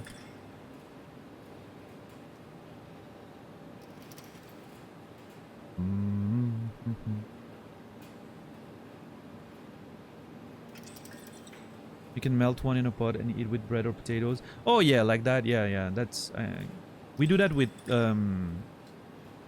here you would do that with what we call vacherin Mont d'Or, which is like sort of a, you know, it resembles a big camembert, but it's actually a different cheese. And you like melt it, like you warm it, and then you pierce the crust that is on top of it. You dig a hole in it, and then you can just dip your bread in it. It's delicious. It's very liquidy, yeah.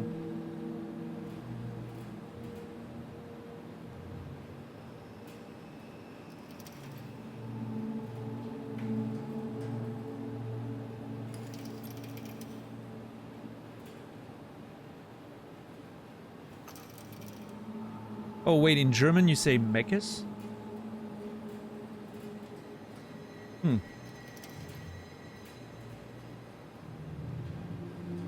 Funny. Australia's Macca's, yeah.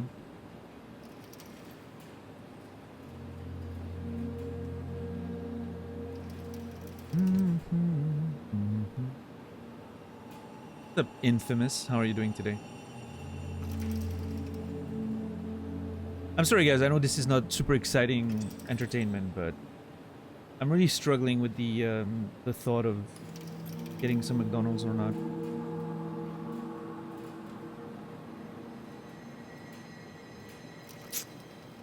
Which would involve me stopping the stream.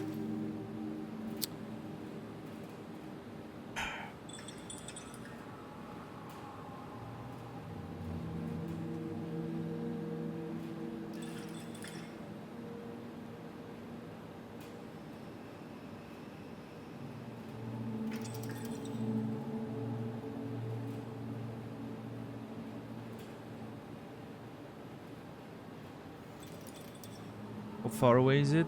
About 12 minutes drive.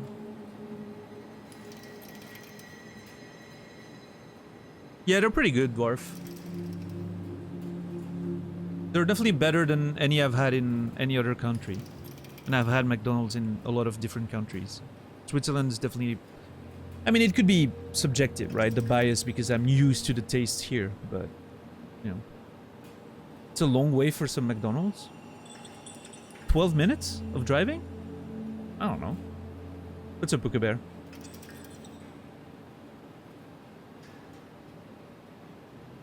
Minutes is pretty close.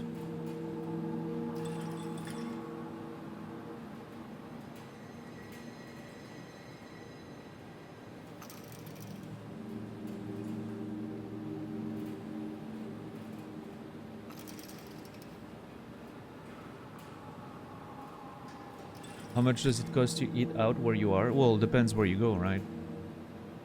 My normal McDonald's order would be about 30 bucks, I think.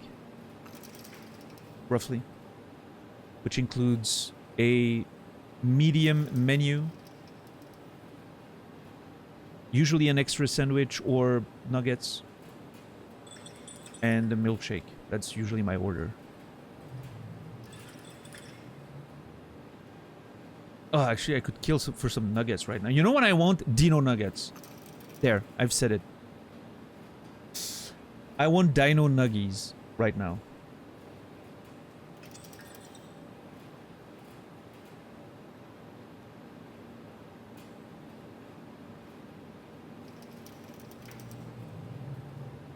I need a Liv Morgan in my life to make me Dino Nuggies while I play video games. If you watch wrestling, you know what I'm talking about.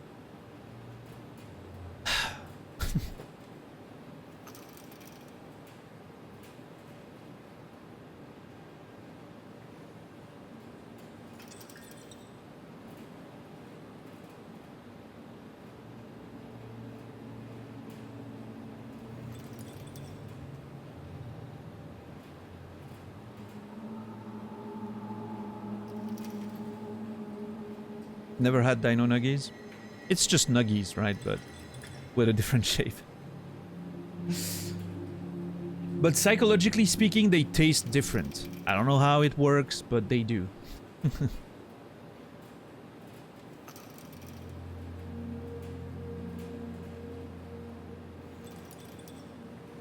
It's the nostalgia. I don't know. I never had them when I was a kid. I've had my first Dino Nuggies when I was like 25.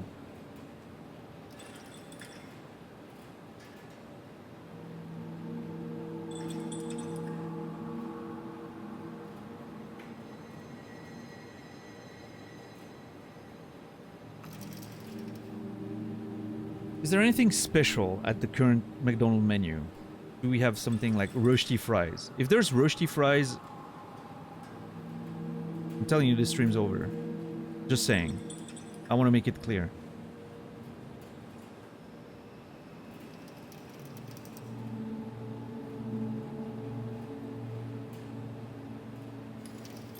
Oh, I want the Swiss version of the website, please.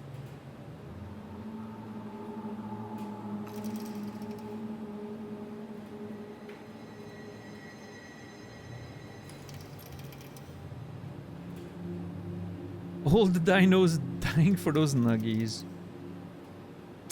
Yeah. What kind of fries? Roasty fries. It's a Swiss thing. You'll never find them in another country. They're delicious.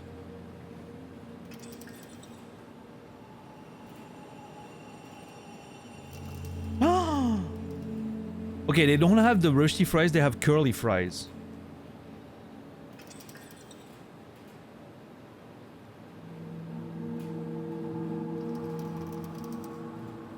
They have curly fries, guys. Yeah, roasty is Swiss. Yeah. Look at that. They have curly fries. Oh my god. How are you today, Elisa? It's good to see you.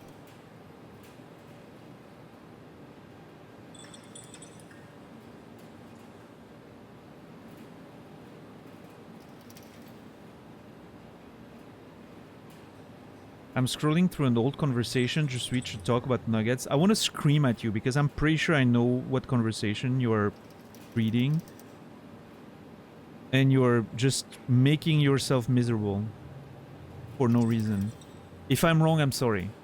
If I'm right, you suck and you should stop.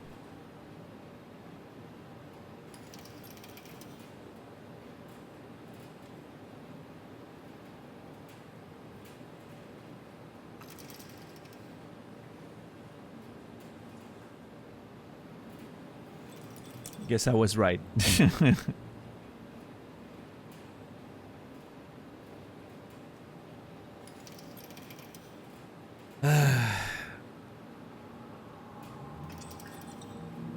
I'm at a decision point, Elisa. I need your input.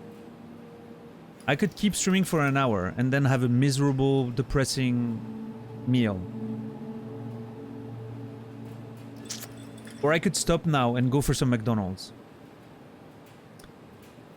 The other problem is I'm probably gonna order food tomorrow anyway. So maybe that's a lot of eating out in 2 days. McDonald's always. Fuck, I kinda wish you said something else.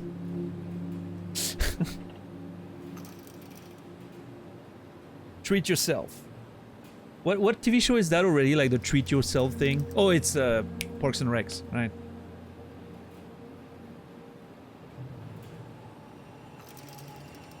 Macker's kind of depressed. You've clearly never had McDonald's in Switzerland, Stoner. McDonald's in Switzerland is not depressing. Let me tell you.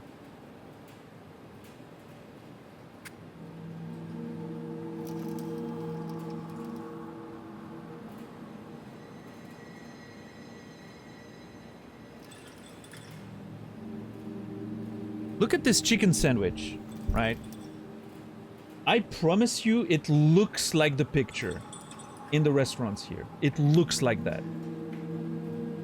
It is exactly just as good as you think.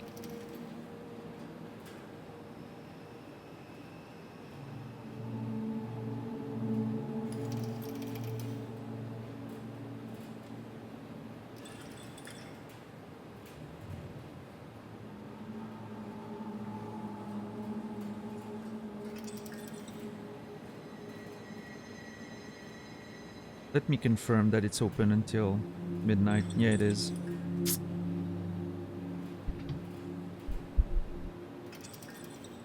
Oh, because by the time I'd get back and eat, like, it would be too late.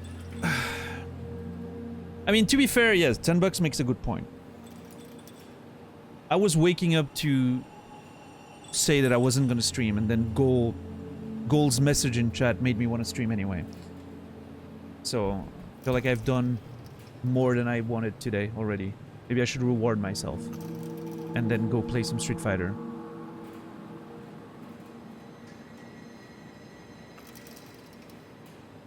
Alright, you know what? I'm sorry guys, I'm bailing on you for McDonald's. I've decided.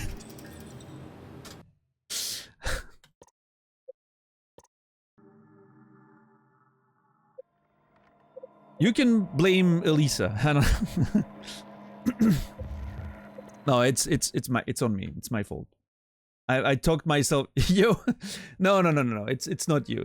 I talked myself into wanting some McDonald's. I apologize. Thank you for watching, everyone. I truly appreciate you guys. I didn't think I was going to stream today, so I'm glad I at least played a couple hours of Soma. It was an interesting stream. We've you know, we've seen a nice little few things.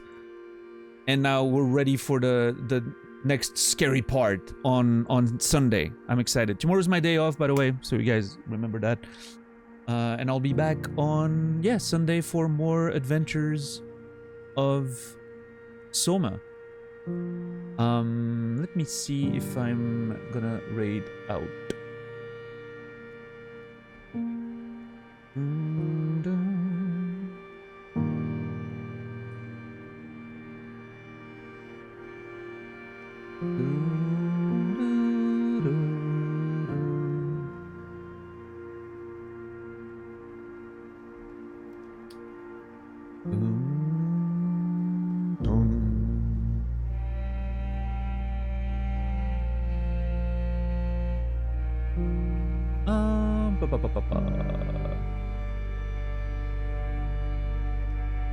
You know what? I think I'm not gonna raid, and the reason for that is I don't want to literally be super rude to someone and not even say hi, and I really need to get my pants on and, you know, jump in the car and go for McDonald's. So, no raid tonight. Find your own way. I'm sure you have plenty of interesting people in your following list that you can watch. I appreciate you guys, everyone. Thank you for watching. Thank you for the resubs, subs, gift subs, donos, whatever. It means the world to me. I'll be back on Sunday, 7 p.m. Central European Time, 1 p.m. Eastern, 10 a.m. Pacific, for more adventures of Soma. I wish you all a beautiful rest of your day, evening, or night. I will see you guys on Sunday. Have a fantastic weekend. And until then, remember me, and I will remember you.